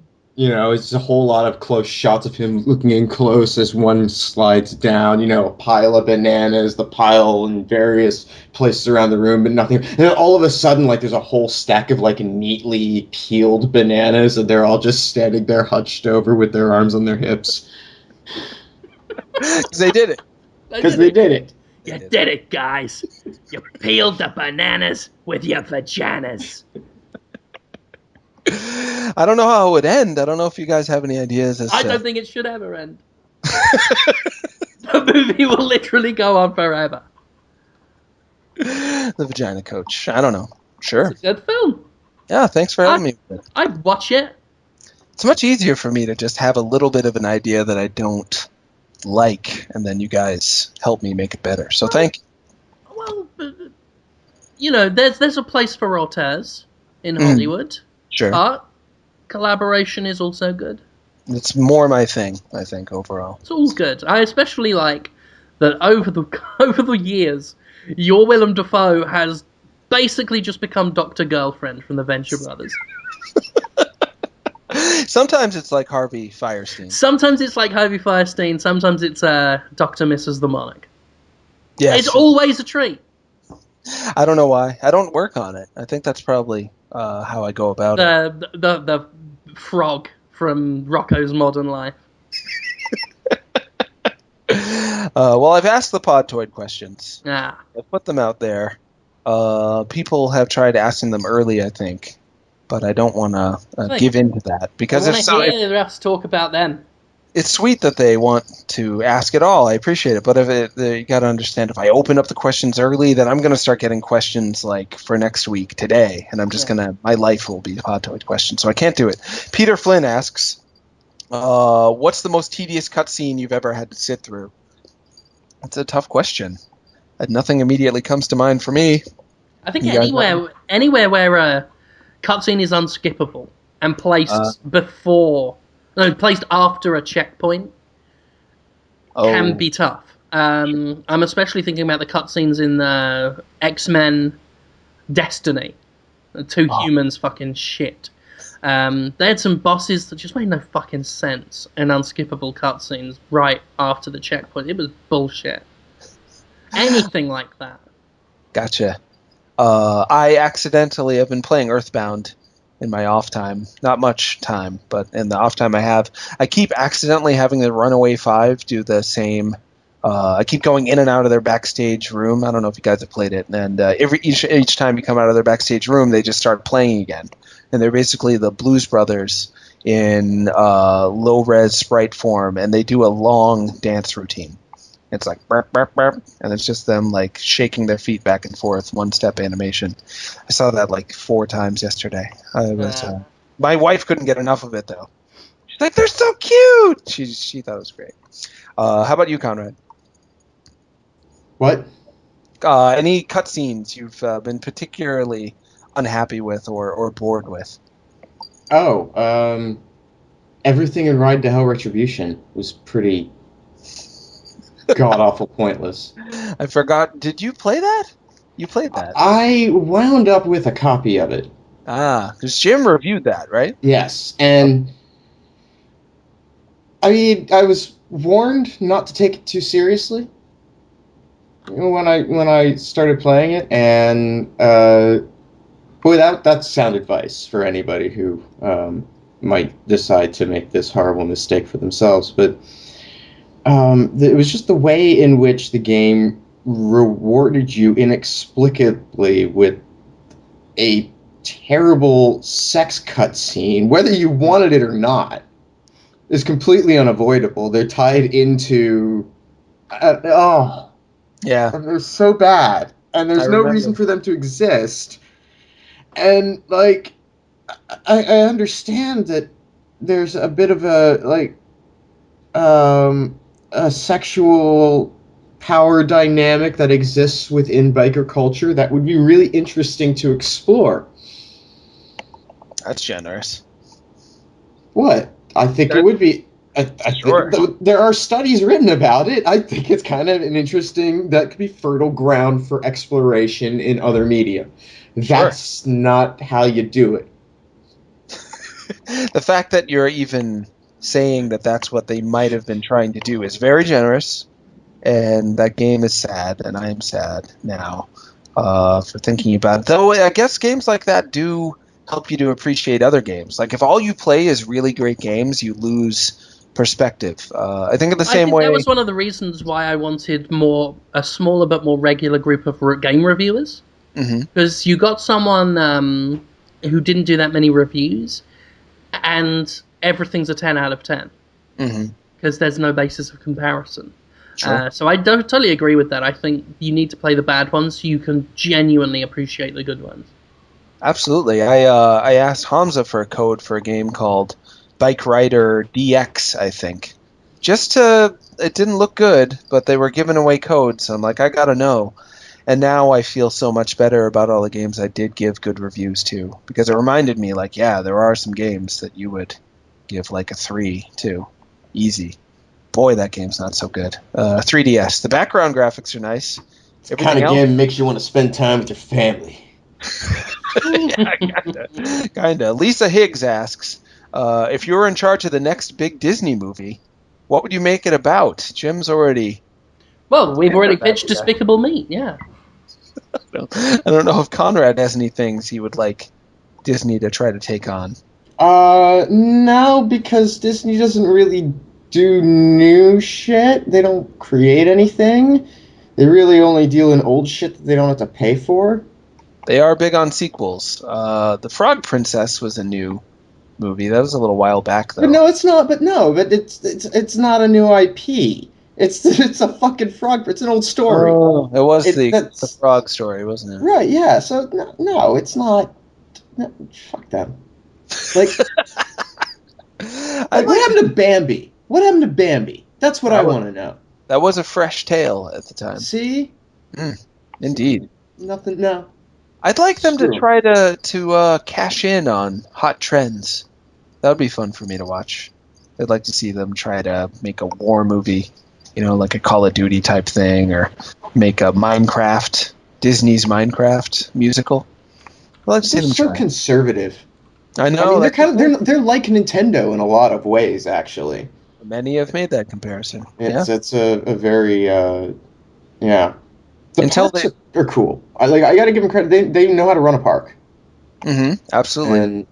But they made the Lone Ranger, right? They backed that. Yeah, that's unfortunate. It didn't work out for them. All right, so those are our ideas. They're not that good. My idea was not that good. Billy Winchester asks, and he is the Dirty Deke on Twitter. I should be saying people's Twitter's names too, so you can find them. He says, "Would you want Pokemon to be real?" No, because that would be a very dangerous world. One of the things I love about the Pokemon world is that it's just kind of implied that even the worst people in the Pokemon world aren't that bad, because they never use them to kill people, really. And even the best people in the world aren't above cockfighting. Yeah, no one's that good either. They're all kind of have this warped morale. They're all abusive to animals. That's great. But it's their cultural norm. They have this, I don't know, it's a strange... They go out of their way to make it sound like the Pokemon are happy to do it and love doing it, and it's very... As well they should. It's very similar to the way communist propaganda works. It's true. Yeah. But I'm making this rat electrocute this frog. The frog loves it, I swear. Yeah, it just passed out through pain, but it's happy to serve me. All Pokemon, one nation under me. They do seem pretty sad after they've been badly hurt, the Pokemon. But they just say it's fine. Like, oh, you did a great job, and you love it. Yeah. I mean, it's only capable of saying "Kibone," but it's definitely meaning to say "I love all of this." When you pop that finger up there, it's great. That's what its empty, soulless eyes are saying from beneath the skull. Yeah. The skull that I've glued to its face, it didn't even want to wear it. No, I mean, it wanted to wear it, definitely.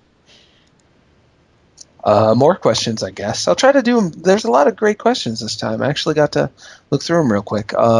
Captain Patty asks, what do we think of Waluigi? Yeah, he's asked this for a few weeks and I haven't gotten into it yet. Should he get his own game? What would his game be like? I am of the opinion that it's risky.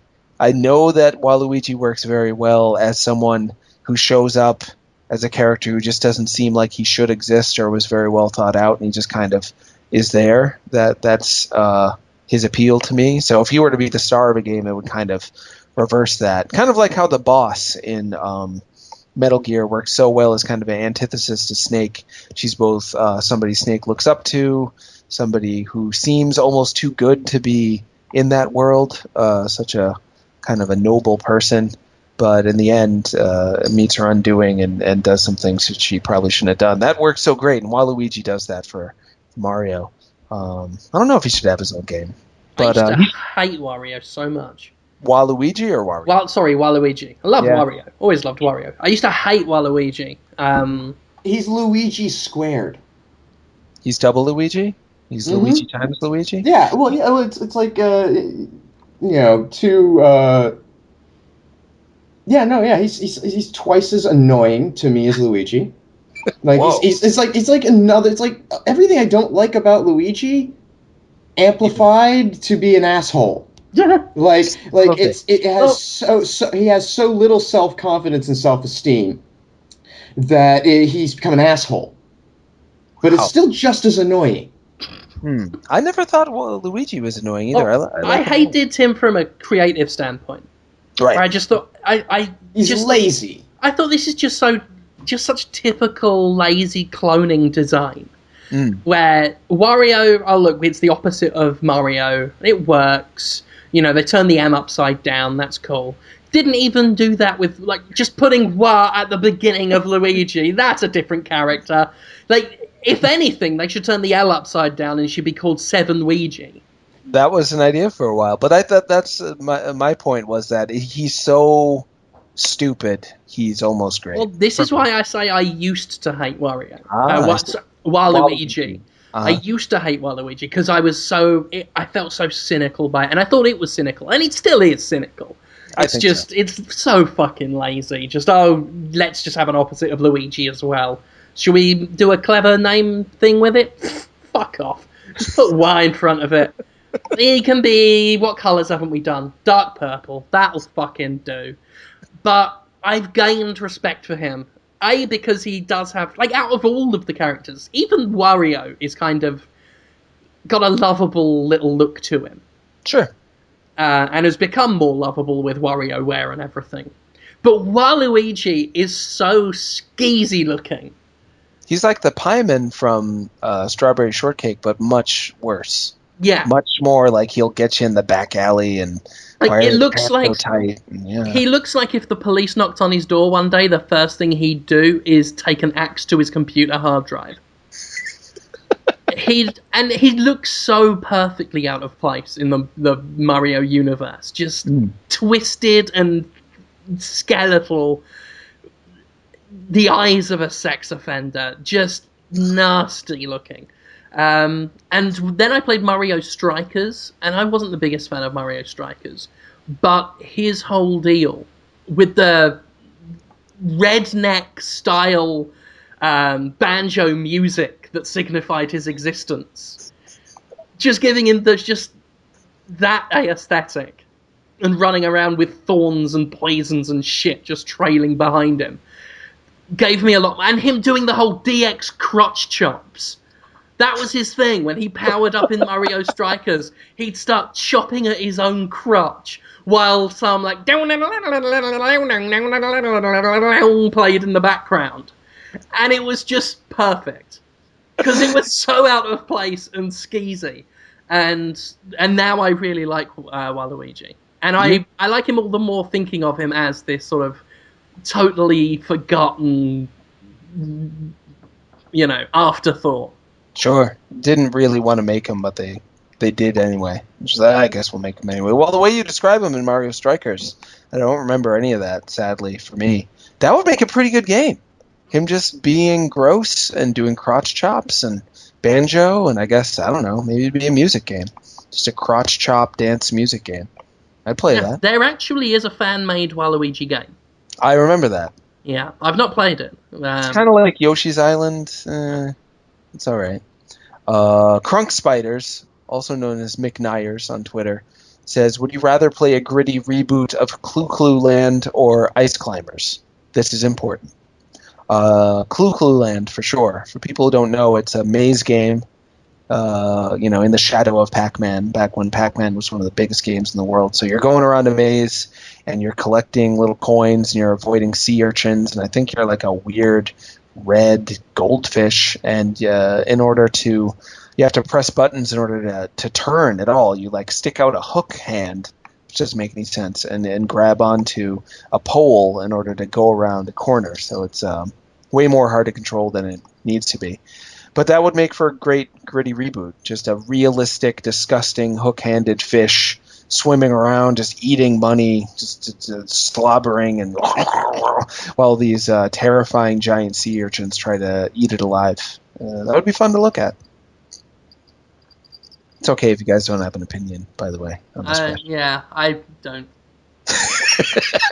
Gritty Ice Climbers reboot would just be realistic Eskimos hitting polar bears in the head with hammers, that's fine, but we kind of already have that. It could be more like Cursed Mountain. Okay.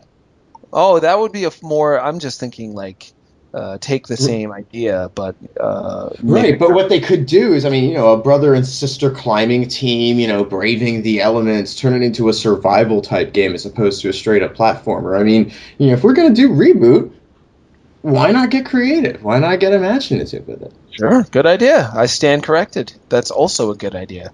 So you can't lose, McNair, so I hope you get those made somehow. Dan wants to know, will we ever see Super Meat Boy on the Vita? D, and his Twitter name is DL Borg, I think. I had actually talked with Tommy Reffinus, programmer of Super Meat Boy, a couple of years ago at E3. We bought pizza and took the pepperonis on the pizza and made it look like a Metroid. It's pretty cute. He said that he will never touch the code for Super Meat Boy ever again. He won't click on it. He won't open it. He won't look at it. He won't send it to anyone else to work. He's never wants to, he has post-traumatic stress from that code, basically. Jesus. So we will never see it on anything else ever again. But he and Edmund were working on something called Super Meat Boy the Game a while ago.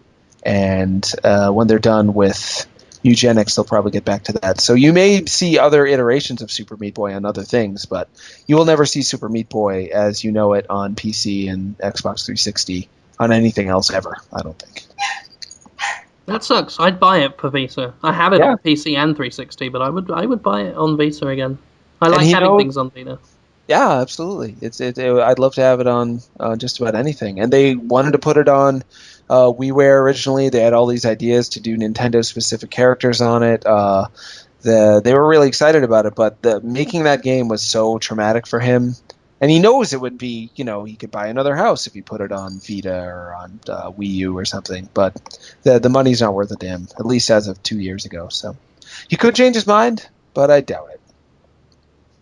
And that's that question specifically answered, because I happen to know the answer to it. Let's see. So many other questions. One about Aban Hawkins and the 1000 spikes on Xbox Live Indie Games, if we ever beat it. I never beat it. Did you ever beat that, Conrad? I did not beat it. I made it pretty far, but it's one of those. I have a weird fixation on it.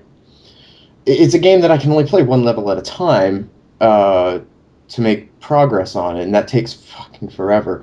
Because what will happen is I'll do it over and over and over and over and over and over and over again until I beat it, right? Mm-hmm. And then I'll quit the game without saving. And I'll load the game again, and I'll beat it, so I only lose like 1 or 2 lives. But by then I'm so fucking sick of playing it. Sure. That I put it down, forget about it for months. So I'm somewhere in like the 5th world, I think, now. But making almost no progress. It's a cool game for people that don't know. It's pretty cheap on Xbox Live Indie Games. It's $1! It's $1. Such a good deal.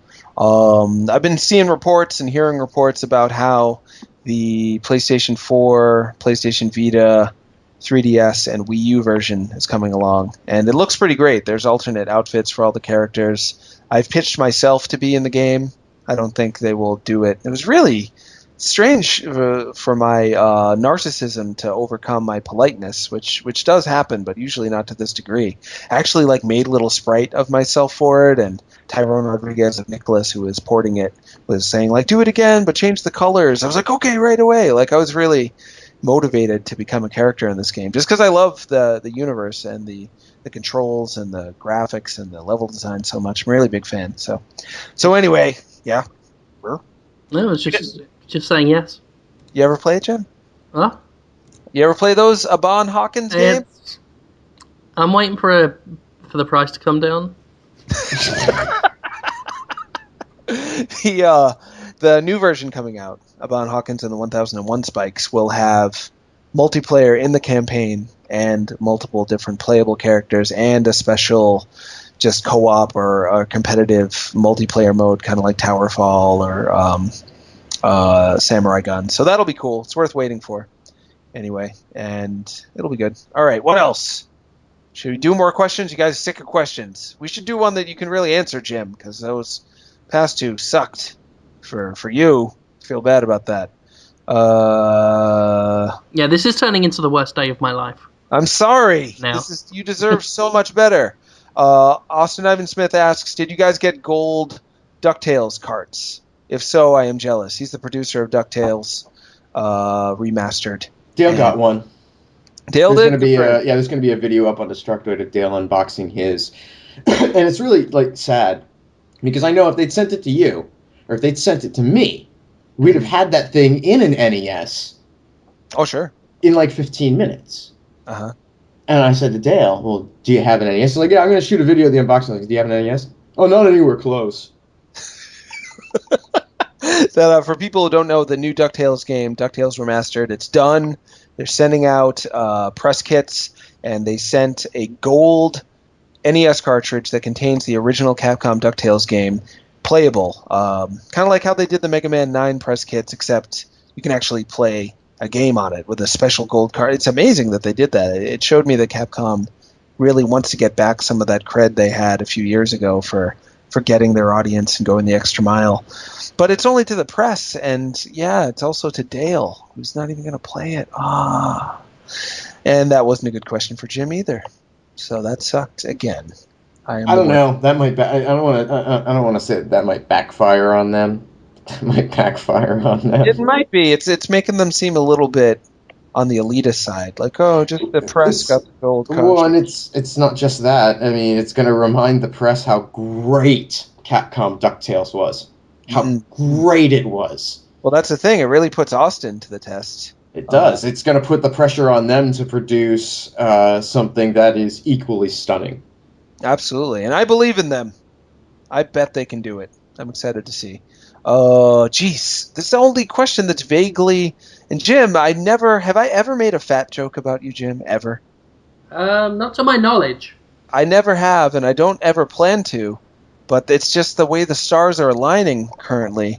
Andrew Chabola on Twitter says, do you guys like to eat in In-N-Out when you're in California? That's the only question that might be related. They're all about, like, me catching tarantulas from Crystal White. Thank you, Crystal. Do you guys like In-N-Out Burger? How is this a fat joke? It implies that you eat hamburgers. I mean, I don't know. I do eat food. Yes. I mean, I know as a fat person, the aim is... we've talked about this, the fat man's gambit. The aim is to not let other people see you eat food as a fat person. Because otherwise they look at you and think, oh, look, he's eating. I knew he does this. But to answer the question, I have never eaten an In-N-Out burger. We drove past one once, me and a bunch of Destructoid people. But apparently In-N-Out burger is Mecca, with the amount of people swarmed around it and the amount of cars that coiled around it like shit in an intestine. So we didn't go in there because that place was fucking... It would have taken 2 hours to just get to the little ordery speaker bit. So that place looks like it's mental. It's a bit of a personality thing, I think. This is my opinion. It's not as good as people make it out to be. It's one of those things that tastes better because you know everyone else thinks their reputation has sort of infused it, yeah. But it is good. I mean, I enjoyed it, for sure. It's like that with that Five Guys as well. I had one of those fucking things. How was it? I had one of those fries that they talk so much about. It's all right. It's not good, right? It's not, Jesus's poo. They make you think you're eating Jesus's golden, delicious, fluffy poo. It's not. It's pure. Like, you're just eating hype. Which, and maybe it would taste even better if we hyped it. If we were the hype men for Five Guys and In-N-Out. This burger will eat your ass! The burger will. Yeah, the burger will eat your ass. Munch your ass. As it comes out, once you eat it, as it tears its way through you, it's gonna eat your ass. It's gonna turn it into dog food. J. David Zarach. Hey! I'm moving on. We're a little bit of time. We're at 2 hours. Yeah, well, hold your horses. Okay. So when I was in high school and college, I went to Denny's a lot. There was one near where all my friends congregated, and either the underage ones would be hanging out there all night, and the 21 and over would come like sometime midnight or after the bars closed, and be hungover as shit, and it was just, there was always somebody from our crowd populating that smoking section. This went on for 6-7 years. Then one night I get a call from my buddies, like, dude, they're closing down the Denny's. So obviously I go there because that's not the lamest fucking thing on earth, right? 25-year-old man racing to a Denny's in the middle of the night because it's only going to be open for 6 more hours and then closing for life. That's America right there. Right? Exactly. Yeah. So we all get in there. Well, no, but I mean, this has been an institution for us, and we knew all the waitresses. We were friends with everybody there. It was a fascinating little ecosystem, and it was kind of sad and wistful to see it go. And so we stole all the coffee mugs and ashtrays and pretty much everything that we could get our hands on, because the staff had been informed like about 2 hours before I had. So they had no qualms whatever with getting rid of this stuff. So some mementos were taken, and then they tore it down, and they put an In-N-Out burger in its place. And I don't eat there. It's nothing against In-N-Out burger. I mean, I've tried it a couple times, and it's fine. But every time I see it, I see the thing that took away my childhood memory. Fuck In-N-Out. Killer of dreams. Gotcha. That's right. You know why I'm not nostalgic? Because nostalgia dies. People love your intensity. I'm happy to hear it myself. Enjoy it. Thank you. Leaves you weeping and crying in a corner. We're going to do these other questions real quick, though. We can do it. Mountain Pew asks, was Jim's Saints Row 4 video supposed to troll homophobes, or was that just a happy coincidence? Was that part of your intention, Jim? I knew it would do it. I just didn't care.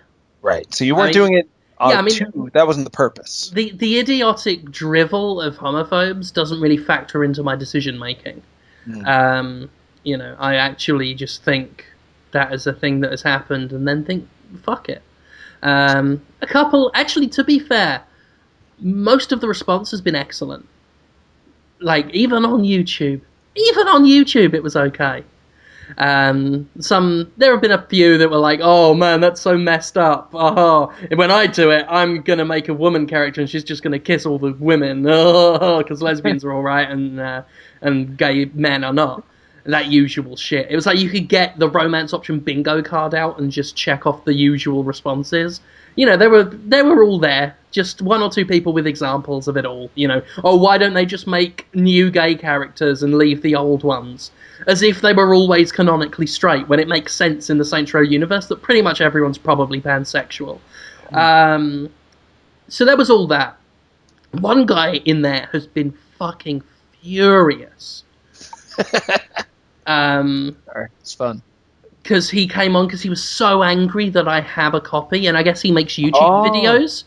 He makes YouTube videos that have like 200 views each.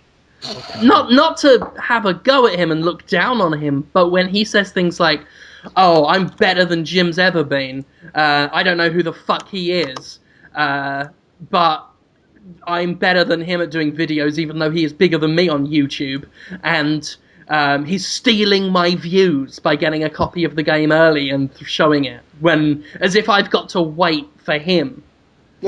Like, everyone on YouTube has to wait for a whistle to blow.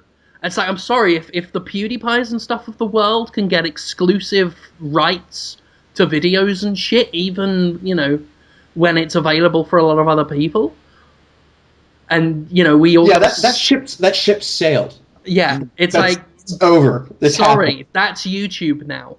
And in a way, I mean, I'm not a big fan of it myself, but we've all got to play the game, They're the rules now. I had a review copy of a game. I had an idea for something that no one else had thought to do who had the game, asked Deep Silver if it was kosher, and got it. So that was it. And then for this guy, a duck's opinion, he calls himself. He's well known. A duck's opinion? Yeah. Yes, he's well known. Is he? Yes. Is he? In certain circles, he's Remember when stealth was well known across many So video game websites he's got that kind of reputation. Somewhat, yeah. A duck's opinion. Yes, he is a duck in his mind, I think, and this is his opinion, and it's strong, duck-like opinion. Yes. I mean, yeah. But we don't want to give him too much attention. Not that I know him personally. Maybe he's a great guy, but anyway, enough about a duck's opinion. So angry. Yeah, he is. Of me stealing his views. He might be. That's what he put. He might be trying to be funny in order to get attention. He wants to be heard. I think you would agree on that. He should try harder. He should try a lot harder. Oh no, he works way harder than we do. No. He should try even harder. He says I work just as hard. All of his time with it. Alone on my page. He should not eat. He should not sleep. He should put himself in one of those rooms with really bright lights that shine all the time and just do this 24 hours a day. You know, like those guys in China do when they're, playing their World of Warcrafts or whatever in gold farming. Yeah, that's what he needs to do. No food, no sleep, don't even shit. Just keep going. Whatever you do, don't stop. Well, I mean, unfortunately, we don't understand.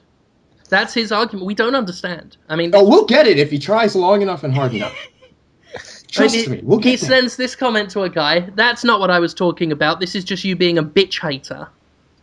So grow up. I work just as hard, if not harder, alone on my page. They get it early and get all the views. It's not fair. You would not understand, seeing as how you are not a YouTuber. And I feel sad for a duck's opinion. It's really unfortunate that we worked all these years. Yeah, I mean, it's not as if I haven't at any given time had up to 6 concurrent running jobs, and have been at this for, been writing now for a decade, and had an idea and did a video. I should have factored a duck's opinions, views, page views, YouTube hits, into all of my decisions forever. I apologize. You may have cost him literally 100 views. And not just cost. Let's not beat around the bush. I appreciate you being diplomatic. I stole 100 views from a duck's opinion. Does that make you a bitch hater? What does that mean? A bitch hater. I mean, that's it. He just wrote that as 2 things, as if I guess he's saying he is the bitch, and people hate him. Or is he saying you're a bitch, comma, and hater? I think that's what he means to say. But at the same time, this is the guy who also said it's not fair and spelt it Fare. So... Yeah, we want to make sure we don't put any words in his mouth, because, if it's not the Renaissance, it's not the Renaissance. I mean, we don't want to put words in his mouth, because it's bad enough he's using the words that are coming out of his mouth. So, yeah. I'm sorry. Apparently he seems to do this a lot. I mean, he just on his Twitter feed, he's calling someone else a cunt. Yeah. He's well known, I believe. He's calling these other people cunts. He seems to spend most of his time calling everyone a cunt. He might get somewhere in this industry. He might. Yeah, and he's having a go at everyone else for getting review copies of things. How the hell do you get this stuff for free? Gosh, must be nice having 500k subs. Got money to pay for stuff, but don't got to. Wow, he's like the king of the entitled gamers. And it's like, I've always said, like... What leads him to think that we have the money to pay for this shit? Yeah. That's kind of galling. Well, I tell you what, I've got the money to pay for this shit. We could have wasted all the money we made on YouTube views on hookers and blow, and might not be able to afford to buy the games to produce more content. Here's the thing. I can buy any system I want. I can buy any game I want. I have 3 jobs. I have 3 fucking jobs. You do. And you know what? I could afford to pay all this shit. I would then not be making enough money to where that would then be profitable. And learn to spell fair properly. Oh, come on. You don't want him to change? Fair. He's perfect the way he is. He is a duck's opinion, and we should all take note. Yeah, I'm not actually that bored. I just I know. I find he sounds this... like a quack. Oh. I have been waiting a very long time for the opportunity to, First to slip that in, like water off a duck's back. Oh, slick. You did it. Oh dear. There was questions. There was 3 questions. No, 3 questions. But the same question twice from John Hamlin, who's Wordsmith John. Also, Alex Burby and Jordan Obby all wanted to know what we thought of the Wii U and the Nintendo Direct this morning. I thought that would be good to close on, or if you guys don't have any strong feelings, forget it. I don't mind skipping it. But just since they all asked at the same time, it felt like it'd be nice to group that in. There was a Nintendo Direct. Luigi was announced for Smash Brothers. Yeah. There's a new Animal Crossing thing on the Wii U or something. I have to go see what that is. Maybe it had something to do with the Nintendo Direct today. Maybe it didn't, but it hit me during the day today that I've always known this. I've always known this feeling was there, but the thought came to me today. I don't care how the Wii U does. I don't care if it gets quotes saved, unquotes. Looking at all the other reviews of Pikmin 3, people were pointing them out to me saying, can you believe how bad these reviews are? They keep saying Pikmin 3 isn't going to save the Wii U. Why are they even bringing that up? What does that even mean? And I was just totally dead to the topic. And it's because the Wii U will be out. There will be some games for it I like. I don't care if it's a success or if anyone else likes it or if it's influential in the industry. The Wii, I kind of cared. It's like I want the world to know that a cheap console with games that are supposed to be accessible to everybody, that would be a nice message to send that can be a success. And it was a success, and the PlayStation 4 and the Xbox One to some degree seem to have been influenced by that success. PlayStation 4 anyway is a lot cheaper than the PlayStation 3 was. Maybe they learned a thing or two. I don't know. But the Wii U, I don't care. I don't care if it's influential. I don't care if it's successful. There will be games, and that'll be that. It's my passionate statement, guys. Thanks. Yeah. I heard you typing. Yep. Yep. What are we doing? I actually don't care if the Wii U performs well or not either. It doesn't matter. Right. They're going to do another console after this, and that may do well, and it may not. I'll probably buy it anyway because I'm an idiot. Well, there'll be games on it you might like, huh? Sure. There's always that risk. And I guess that's that.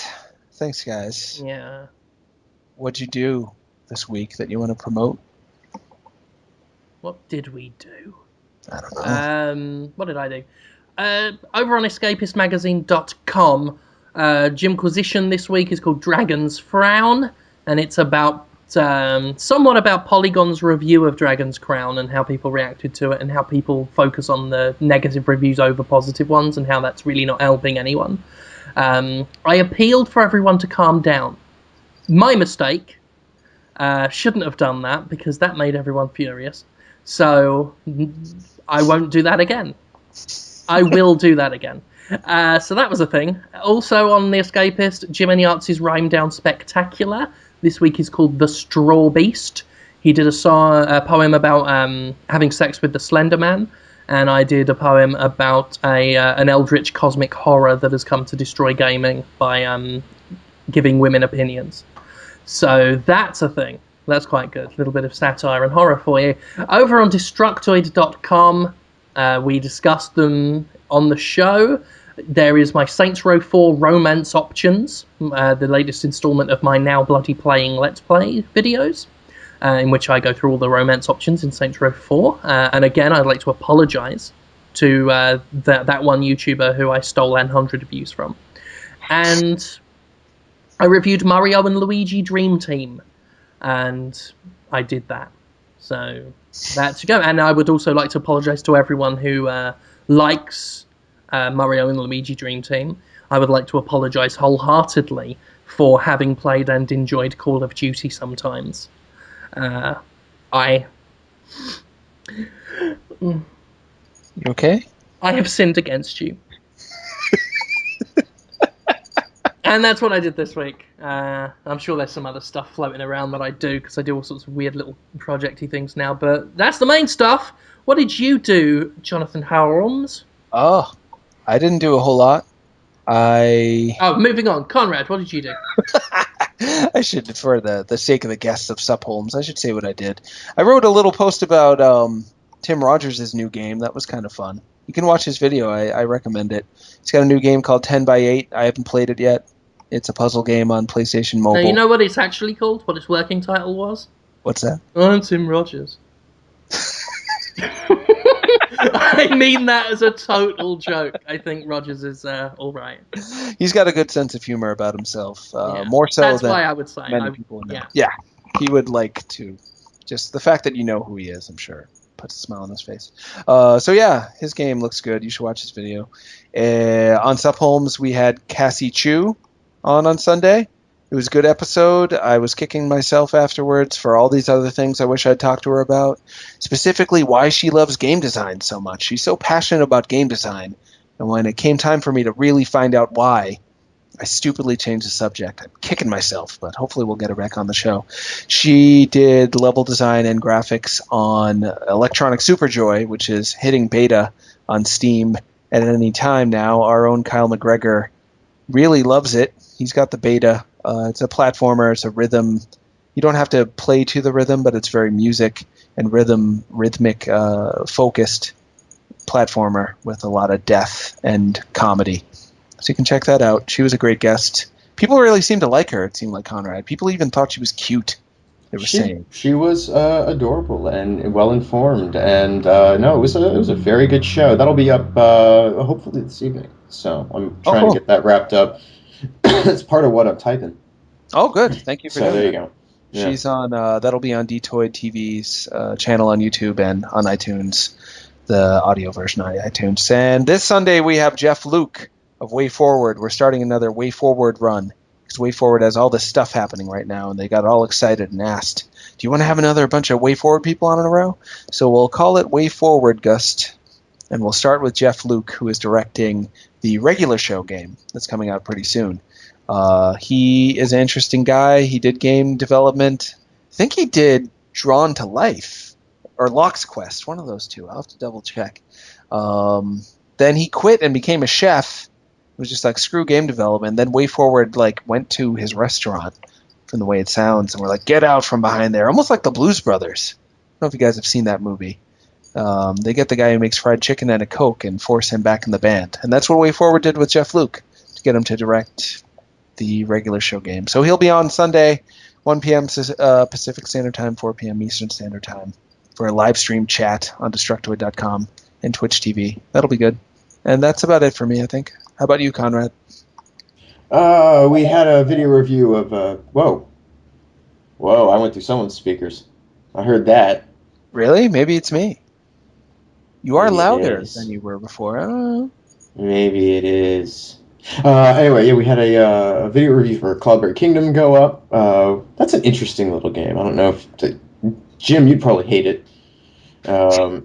Yeah. And I suspect Holmes would find it interesting, but not particularly polished. You know, it doesn't do what it does so exceptionally well as to outshine other sort of, platformy type games. But interesting. Sure. For a two-man team, it was just two guys who made that, and pretty ambitious. Yeah, and it's not a bad game by any means. It's not stellar. But you can read the review that's on the site and watch the video review. That's on Podtoid and on Destructoid's YouTube channel. And I think that's... Oh, and we've got an office chat that's going to go up hopefully tomorrow, which should be talking about some interesting Oculus Rift developments with John Carmack moving over, and some thoughts on that, and talking a little bit about the revelation of Left 4 Dead 3 being a thing that may be a thing, which is real. So you'll be able to check that out on youtube.com/dtoid. So subscribe to that, and it'll tell you whatever. And yeah, I think that's it. I think we did it. Awesome. Great job, guys. We've done it. Thank you for listening, as always, my juicy friends. and we'll see you next week, probably. Bye. You really got pooped out by the end of that one. It was all the shouting at the beginning.